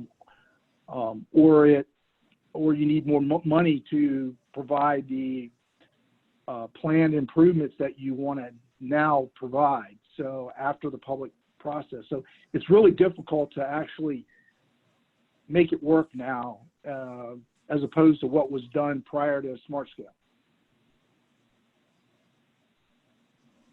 Yeah, that makes sense to me. And I mean, I know you guys are doing the best you can, and the system makes it difficult. And you know, like I said, I don't really personally see small area plans painstakingly made over years and then put on a shelf for a decade as the solution, really. But I wonder if, you know, there are ways to, in a really low cost, low touch way, to get constructive feedback from the community in a way where they feel like their voices are being heard, and their voices are being heard, and the plan can be shaped around it. Because I think really the mistrust is in many ways well earned over the decades, but it's also, I don't think, something that's really fixed by paying consultants $500,000 to say they're doing community engagement and do a bunch of public meetings that no one shows up to. So like, you know, I think about when people are organizing and collecting petitions across the neighborhood to oppose a project, if there's a way to redirect that effort towards actually gathering, you know, answers to a short survey or something to get, you know, constructive, positive recommendations on what they'd like to be done or what they think the problems are, again, rather than just kind of sort of reflexive opposition because, you know, a scary nebulous change is being proposed, and you know, they rightfully believe that it might screw them over again. Well, that's what that meeting was on June 30th, was that we heard from the MPO meeting in May that there was a lot of concern. So we set up the June 30th meeting, and that did start with a presentation giving why we identified it, what plans we had pulled this from, This is what the safety and accident history is of the area. This is what we're trying to do to receive 100% state and federal funding to address it. And at that time, right before the meeting, was when we were notified that there was a petition. So we were not aware that that was going on. So it seems every time we try and say, we're going to have a meeting on June 30th, we're going to give you information, this is your time to talk to us, etc., we're preempted with another survey or output. And that's fine. That's another way for, receiving input. But I don't know how to give a super secret, fast survey that can preempt the petition or the whatever else. We're trying to notify you of what the next steps are and what we're trying to do to reach out. We're basically trying to do the best we can, and we keep coming up short, it seems. Yeah, I hear you. Yeah, I mean, it's definitely a tough problem that I don't think we're going to solve today. I do think the meeting on June 30th was positive in that it was helpful, and I think hopefully started a more productive turn to the conversation. I hope you heard. I think I really heard why people are concerned and the source of that mistrust, which is just sort of the beginning, obviously, to creating a more productive relationship and getting past it to create positive results. But again, I know it's really tough. I wonder if there's been any sort of maybe more one-on-one dialogue with maybe the leaders of the opposition or the neighborhood to sort of, again, redirect the conversation towards more of a constructive feedback type thing. No, we just haven't had time. We don't even have time to submit the Smart Scale application, which luckily VDOT gave us a little bit more time to put that together. So no, we haven't. And that's part of the problem, is that you want an open dialogue with the public in general. But now we're also being told we need to have meetings with particular leaders, or I personally have an issue with that I'm happy to talk to someone that's reached out to me on the phone and the email and whatever else. It gets a little uncomfortable when I have to talk to so-and-so because they're very important in the community. I like to deal with the general public and have everything as open and clear and transparent as possible. So no, we haven't reached out. We're not necessarily opposed to reaching out. And if certainly anyone wants to talk to us, we're available by phone or email. Okay, that makes sense. Thanks. Yeah, it's really difficult, and I agree. I know we spent close to $2 million on the Hydraulic 29 study, with all the public meetings and all of the outreach efforts that we did with the panel and the consultants coordinating the meeting. Had 12 members of the community, both the city and the county and business owners and everybody. But you can't do that with every project. It's just not feasible. So I know with the Fish Street study that we recently, we're wrapping it up now. We had original public meetings and outreach efforts to the community and held a MetroQuest survey. We got 1,200 responses to over 1,200 responses to the initial survey, which was just to get, here's what we see are the problems, here's the goals of the project, and just to get their comments on it.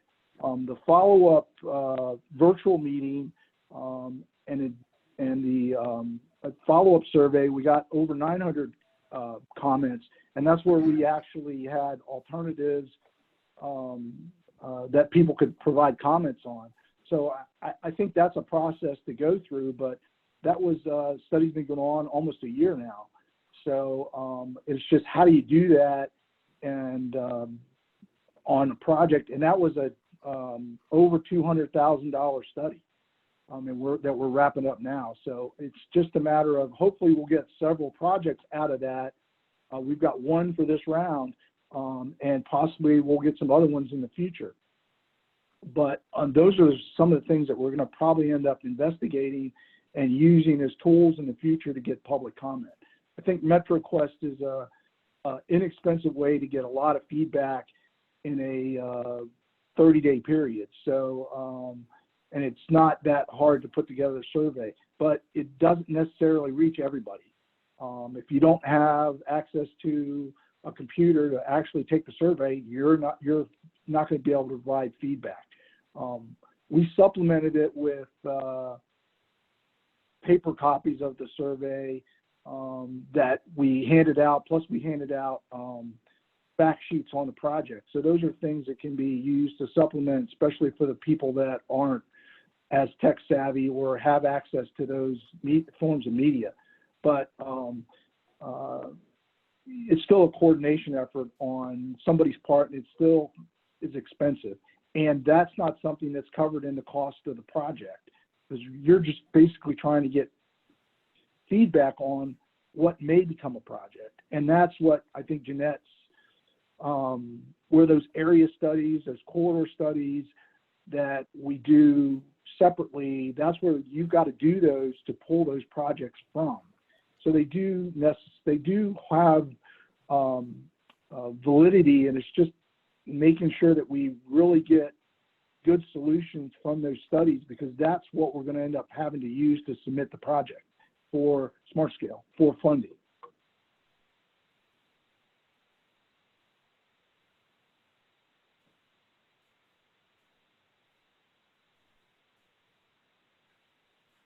Yeah, I mean, it's definitely a challenge. You know, I hate to hear how overburdened staff is, while at the same time, we have all of these instances where we're pouring hundreds of thousands or millions into consultants to do community engagement, where they go out and go through the motions and maybe do get some engagement, but then take everything they've learned and give us some report and then leave and go back to whatever town they came from, with all of the community knowledge they've gleaned. And in terms of that, like pre-study outreach and sort of like general comment feedback, you know, again, I'm wondering if there are decent, cheap, low-tech solutions that might make sense. Like, for example, is there a comment form online for each project where you can submit what you think or you know, what you don't like about that intersection, or your thoughts or whatever, or is it a matter of sending in an email? And then for like the survey, you know, is it possible, could we just like put sort of like, you know how realtors put up like a thing of flyers in a little plastic, you know, box nailed to a post? Can we put a bunch of surveys and fact sheets in there and then leave a little comment box underneath that people can write down and slip in their answers, or have the option of mailing it in or going online? You know, again, I feel like you could put that together for like $30, and it would probably be a lot more effective than a lot of these multi-$100,000 consultant contracts we have.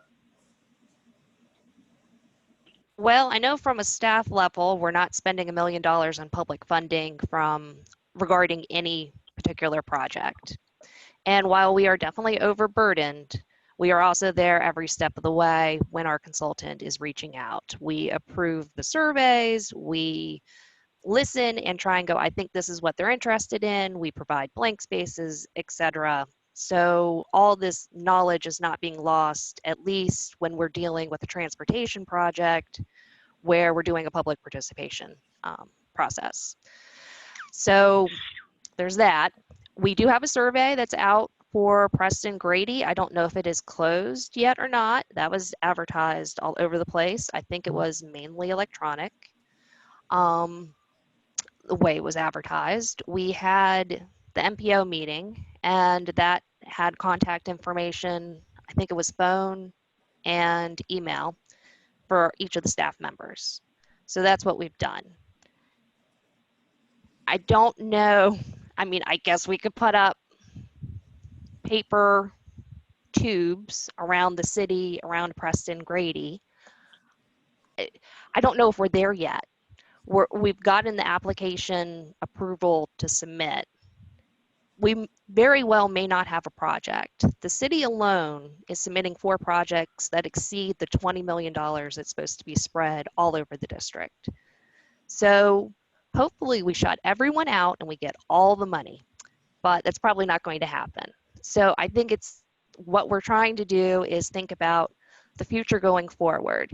Do we need to create or request local funding to start a public participation process sooner? Are these plans that we have done, are they still good? There's a lot of questions. And then on top of it all, we have the lovely COVID-19 and what that's doing to the overall city budget, staffing, the whole bit. So I just don't think we're there yet with the Preston Grady. Yeah, I think those are all reasonable points. And I think you're right that at this point, we have approval to apply and then we'll have funding for community outreach. So that makes sense. Again, I was thinking more about just potentially how to do things in the future. And on the consultant side, I was thinking admittedly less on the transportation planning and more on the general planning, comprehensive planning in particular. But that's neither here nor there, I guess. So do we have any other thoughts on the smart scale updates? I think we were going to have a discussion about Fontaine Avenue. That project was presented at the May meetings and as the DDI, which was what was submitted last round. We've been working on an alternative concept to try to get the cost down. And I'm trying to find out what the final costs are going to be now.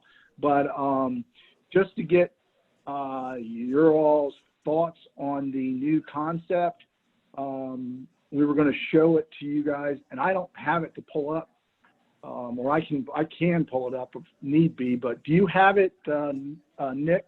That you I don't can have show? a copy of it, and just keep in mind that we're 25 minutes past our yeah. scheduled So end that was date. that was the biggest thing. The other thing I wanted to try to discuss was for the hydraulic 29 package of projects, there was 2 additions that we were looking to add to the concept, and they were basically, we were going to put some trail sections along hydraulic from the intersection up to Brandywine, just extend the multi-use trail up that far.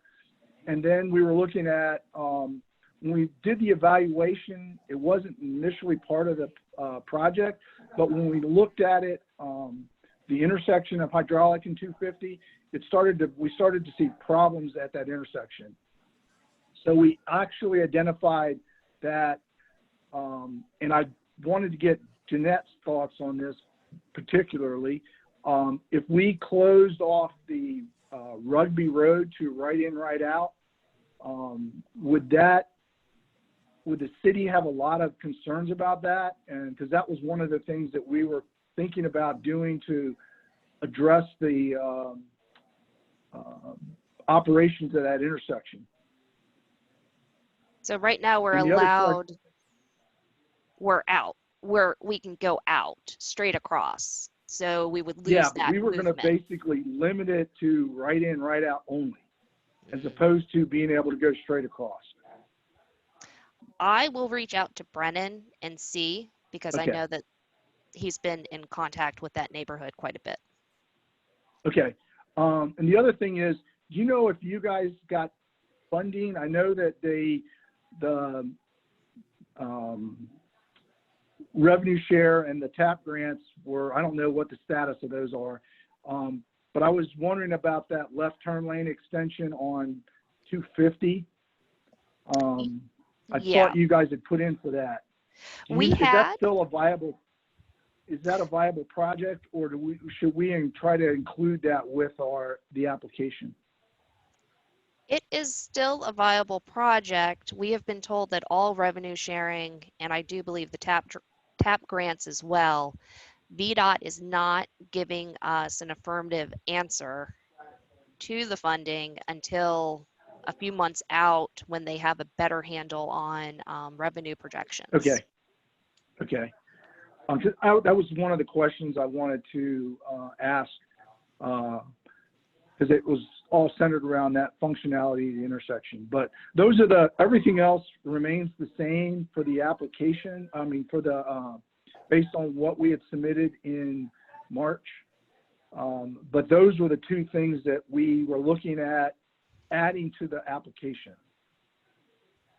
The trail shared use path along hydraulic up to Brandywine, and then the converting the Rugby to just a right in, right out. Chuck, is it possible to get those updated sketches or plans so that way we can circulate? I can send you those, yes. Okay. Yeah, that way everyone on the committee has a chance to actually look at that since it's not on the agenda. And Chuck, this is Julian. So are you suggesting on the Rugby Road to 250 that in the plan that was moved forward already, or that's in that sort of stage to move forward, we had eliminated the left-hand turn off of Rugby and we were only going to go across or right? Yes. You basically would, Rugby coming out would just be a right in, which is, it's right in now. You can't make the left in, and you can go straight. I don't think you can go straight across either. I think you can just go straight across, leaving the intersection. Okay, so, we were going to today eliminate you could that. go straight across and go left. You can't go across from hydraulic into Rugby though. No, but you can go across from Rugby to you can go across from Rugby to hydraulic, and you can go left onto 250 from Rugby today. And so your recommended change is just to make a right in and a right out off of Rugby. Yes.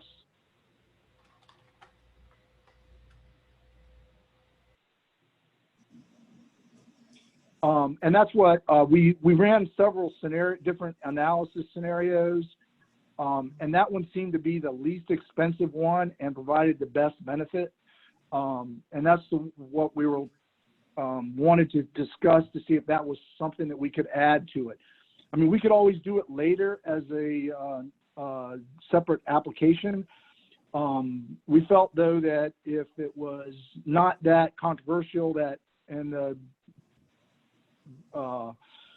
we could get it approved, that we would add it with this one, because it would definitely have a benefit to the operations at that intersection.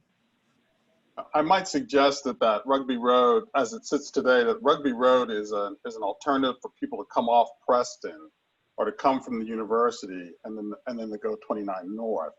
I wouldn't know. You'd have to look at your own data on this, but I'm not sure that that's really a local road for the people coming off of Rugby Road there. But that's really become sort of an informal habit trail to get people from the university and off of Preston, and to keep them from either going down Rose Hill to come on to the bypass, or go down McIntyre to get on the bypass, or heaven forbid go up 29, go down the barracks and then make a right onto 29. So that's become this sort of, insider's habit trail on how to get up there. And so I don't know, and I don't know how you'll uncover any of that, but I don't necessarily think that's a local road. I don't think it's being used primarily during its peak hours, which is what you would be concerned about as a local road.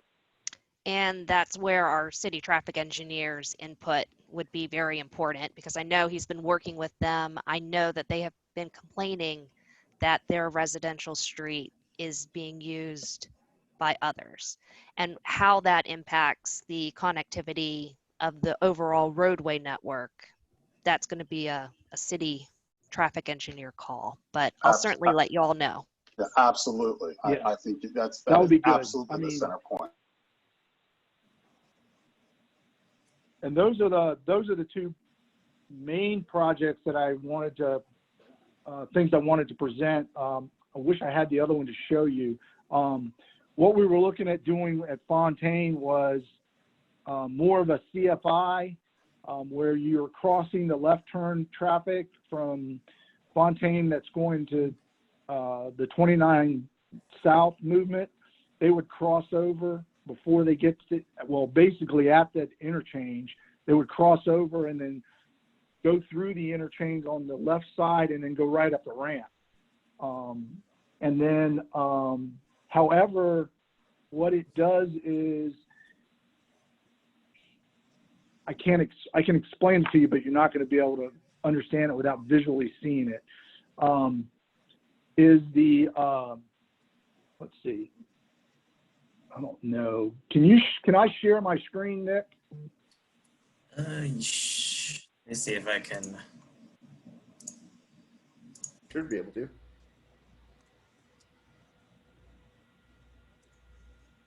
If I make you a co-host, you'd be allowed to. All right. Trying to get to the,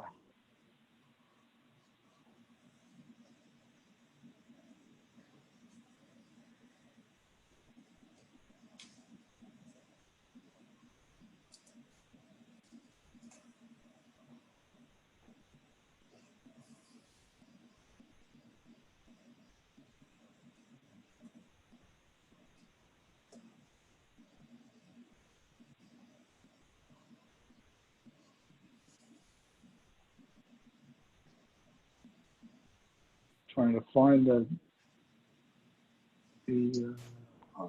That's wrong. I sent it to you guys, but I can't find the drawing now. I know Lucinda has it, but she couldn't stick around. And Jeanette, real quick, while Chuck's looking for that, has there been any movement at all on Brendan Duncan's proposal for COVID open streets? That I'm not aware of. Okay, thanks. And Chuck, I was muted. I don't as we're recreating that intersection, particularly the coming off the 250 south or the 29 south portion of that there's a last year the Planning Commission approved an independent school over there. I forget what that Reservoir Road, I think it is. And Yeah, Covenant School, I think. It's not Covenant, but it's another school. Bill was on. Regal. It's Regents. Regent School. Yeah. And so I think part of their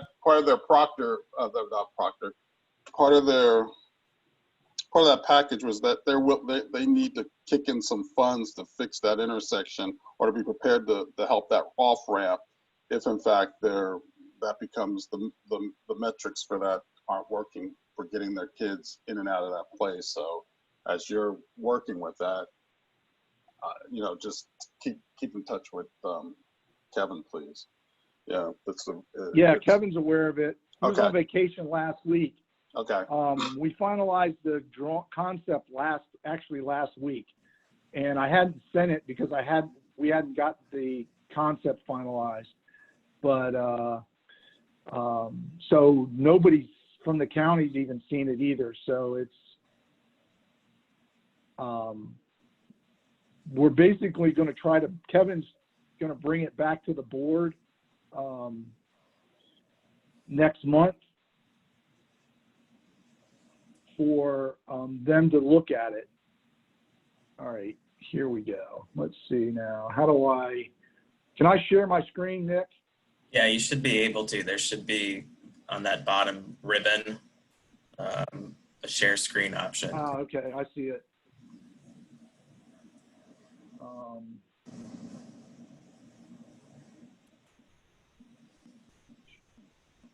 Let me see what it's going to show. All right. Can you guys see my screen yet? Yeah. I just want to make sure. I've got two screens running. I didn't know if you could see it. We see your desktop right now. Okay. Hold on. Let me move it over to that one then. Is that better? Yep, we can see it. Okay, this is the new concept, and it's 2 pages, so I'll have to open up the second page separately. But this is what it looks like that we finalized. You see the extension of the trail through the median. The left turns are crossing over at the east interchange, ramp intersection, and they're running and then going right up the ramp. The left turns from the southbound ramps get off and still make the left turn, and then they go through. The east intersection is signalized to accommodate the left's crossover and the eastbound through movement. The westbound movements through movement's not signalized. I know it shows on there, but that's not signalized. And the ramps are signalized. So that's this piece of it. Let me open up the other piece now.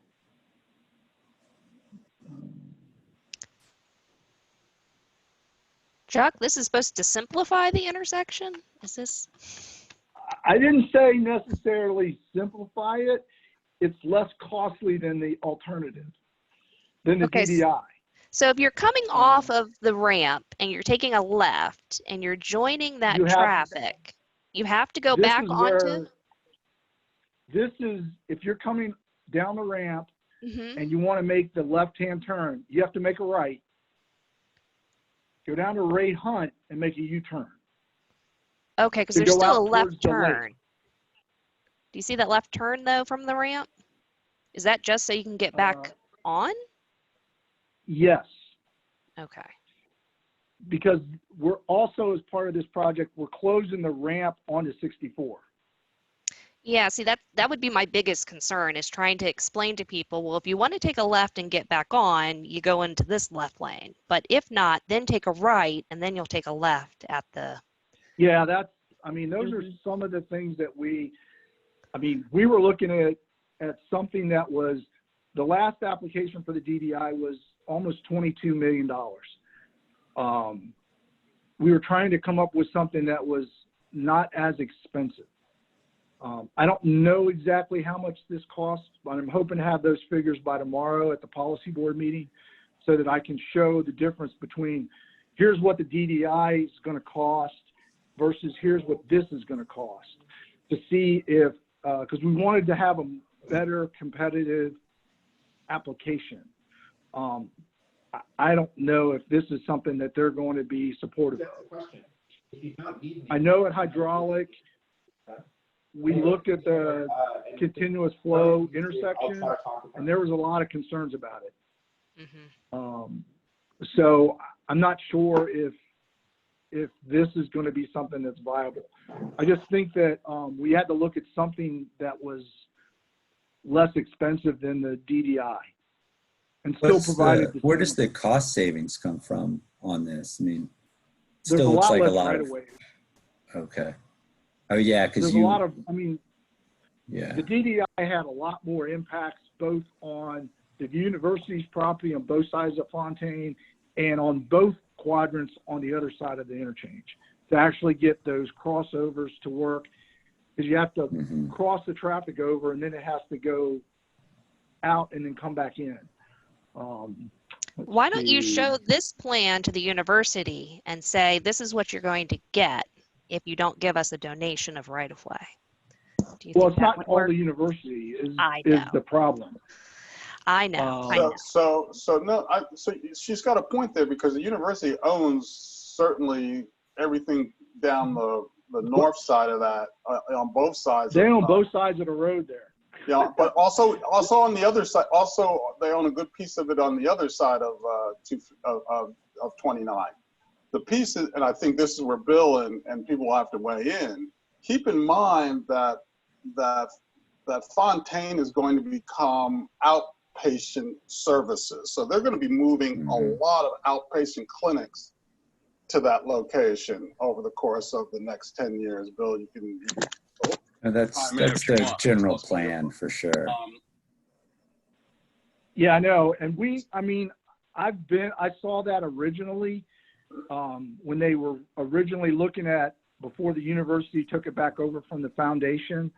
They were looking at going up to 700,000 square feet or something like that, additional density.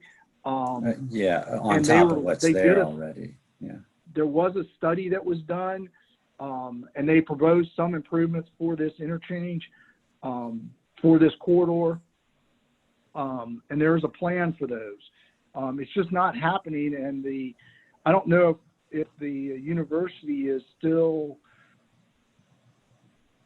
since they took over the Fontaine Research Park back, how much leverage how much we could get them to do of those improvements. I think Bill can, perhaps facilitate a conversation between you and Alice, the architect, but I'm going to suggest to you that this is going to be a bunch of people who are going to be coming here, who are going to only be coming here once, combined with people who are using that road to commute in. And so I'm only going to, I guess in full disclosure, the building that you see there, I was the primary tenant of 400 Racy Hunt Drive. I had all three of the floors there under my management. And the accidents that we started seeing at that intersection of Racy Hunt Drive with university people and people coming to the clinics in there, we just saw it increasing because, this is the first time people ever come in there. And so I just think if we go forward with something that may be helpful down on the 29 and Fontaine, you're going to be pushing a lot of you're going to be pushing occurrences to that intersection, and just we just should be ready for that. That's all. Yeah, no, I totally understand. And that's why I'm not sure where this is going to end up. Like I said, we have been working on this for like 6 months back and forth with traffic engineering, between L&D and traffic engineering, just to come up with something that they could agree on and was less impactful. But it's not conventional at all. And I would agree with all of your comments. I mean, we heard this from the Hydraulic 29 folks when we presented this at that intersection, that they didn't think this was a viable concept. So I suspect we're going to hear similar type of comments once the policy board sees it tomorrow, and it's presented to the Board of Supervisors later. So I just wanted to get some advisement from you guys on what your thoughts on it were before we take it to the policy board tomorrow. I mean, I agree. It seems, it's a little bit confusing in terms of the circulation. But sorry, I've got a little background noise going on here. Understand. But so I guess my question is, if UVA has comments, how do we get those to you? Like, what's the process there? I mean, beyond what I think Becca goes to the MPO policy board tomorrow, and she'll probably have Becca White, our director of parking and transportation. She might have some comments if you show this to her tomorrow. Yeah. But generally, I want to try to get it out to everybody so we can get comments. I know that they're not planning to vote on this project as part of the package at the meeting tomorrow. We have a meeting with I had a meeting with the staff from the PDC yesterday, MPO and PDC, and they're basically pulling this one out. So they're going to wait because they don't have to submit the letters of support until October. But currently the application has the DDI in it. But I don't necessarily, it hasn't been updated, and I don't have the updated cost estimate yet. I'm hoping to have some rough values for that tomorrow, so we can show the comparison of the cost. So they can weigh in on what they want staff to do with the application moving forward. Okay. Do you feel like what you're showing us here is, at a place where if I took it, to other people and at UVA and said, this is what, VDOT's looking at for a smart scale project here. Like, is this, I guess what I'm saying, is this like ready for prime time to kind of show and Yes. get comments on? Yes. I mean, Okay. that, like I said, I didn't get the final version until last week. Mhm. So, because they were still going back and forth with traffic engineering on the final version of it. So, this is the final version of it. So Okay. we can go, well, I think there's one more version that doesn't show the one signal heads on the pole, but everything else is the same. So, yes, this is the one I would like to get out and get comments on. Okay. Well, I can certainly, So I can send this, I've sent do it out that. to the MPO and the county already so that Mhm.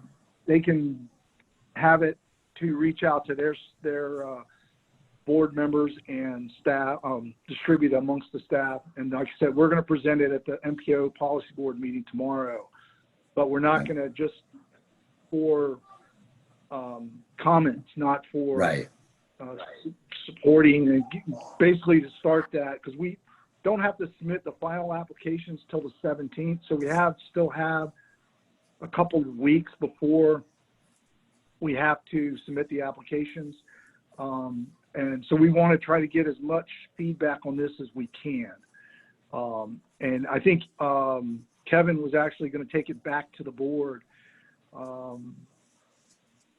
but it won't be until after the application deadline date.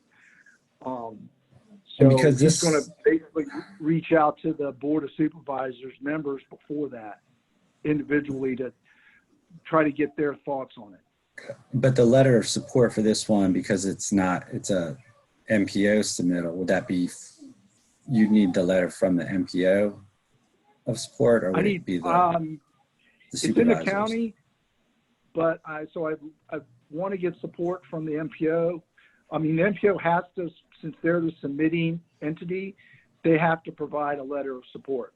And the jurisdiction that it's in also should provide a letter of support. So we're going to want both as part of the application. All right. And sorry, I know we're way over time, but one last question. The page you have it on, there's like kind of a bulb out on the north side of Fontaine, right at the end of the construction area. Is that to facilitate that U-turn, or what is that for? Yeah, where the red and the orange lines are. Yeah, and then it looks like dark gray. That's for the U-turn. We're going to have to grade up in there. So there's additional right-of-way, and then there's a temporary easement beyond that for grading. And then we'll have to look at relocating because the Ravenna Trail runs through there along the top of that ridge. So we're going to have to shift it over and reestablish it as part of the project too. I think Michael Barnes pointed that out to me last week or week before last. Yeah, and that's a pretty steep hill there. Yeah, like it is a steep hillside, so there'd be a lot of grading involved with that. Yeah. Right. No, And it is pretty steep there. So. All right. Well, thank you. I was just going to say, I'm a little bit more concerned that you have to cross 2 lanes of traffic somehow doing a U-turn. Well, it's going to be at the signalized intersection, so it'll get a phase of the signal. Yeah. So it's something that that's why we have it at that location, because it's basically going to be part of the intersection movements. Right. So you have Camp Holiday Trails. So those individuals are probably going to be using that quite a bit. And then you have, a child care center, a church back there. Yep, and the Reservoir Parkland and all the people that live on Reservoir Road. It used to be I would come down that ramp and not have to basically look right before I take a left. And now there's always someone coming. So that's just my observations.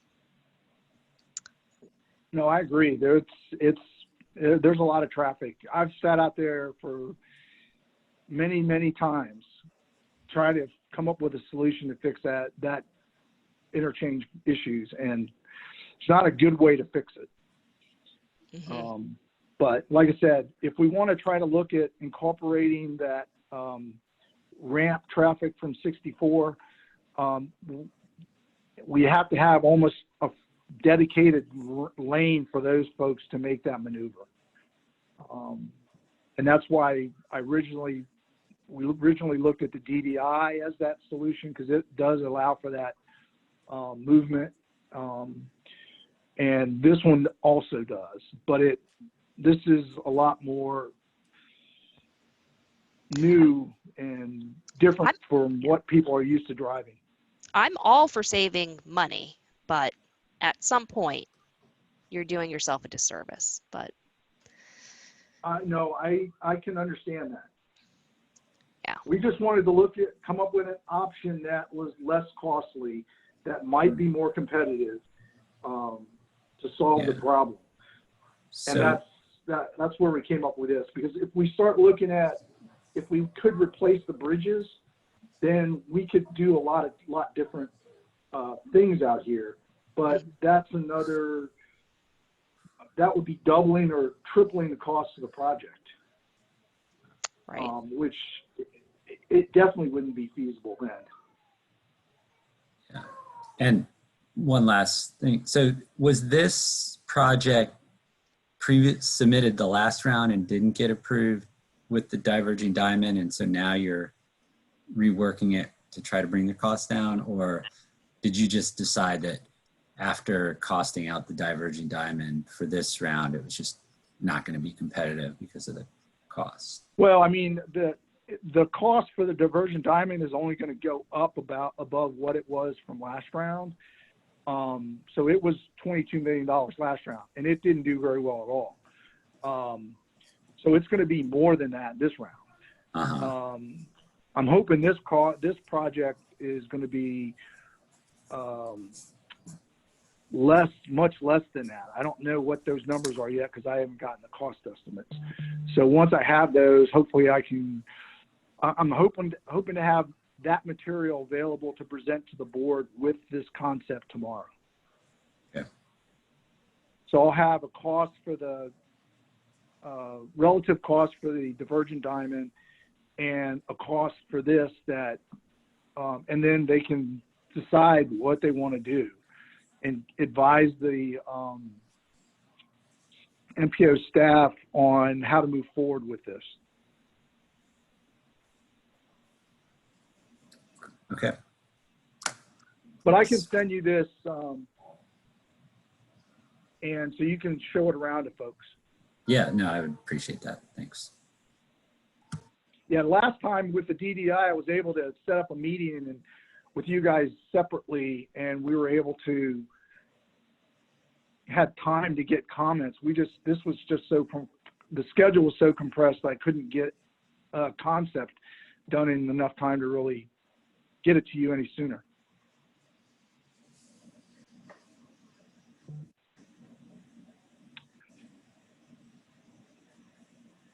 Any other comments? Sorry to run this meeting way over.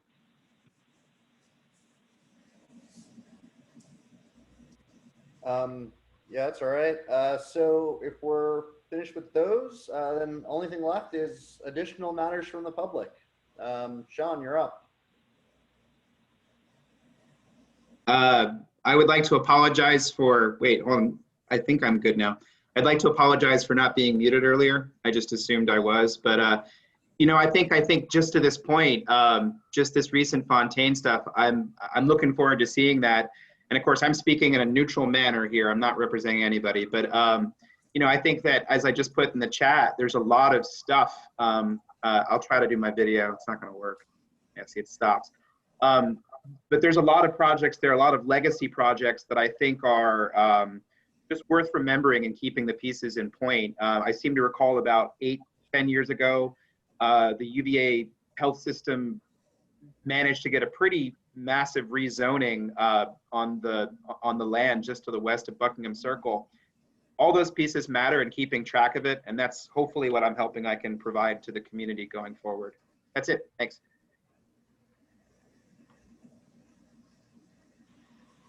All right. Are there any other members of the public or anyone else have any matters to discuss?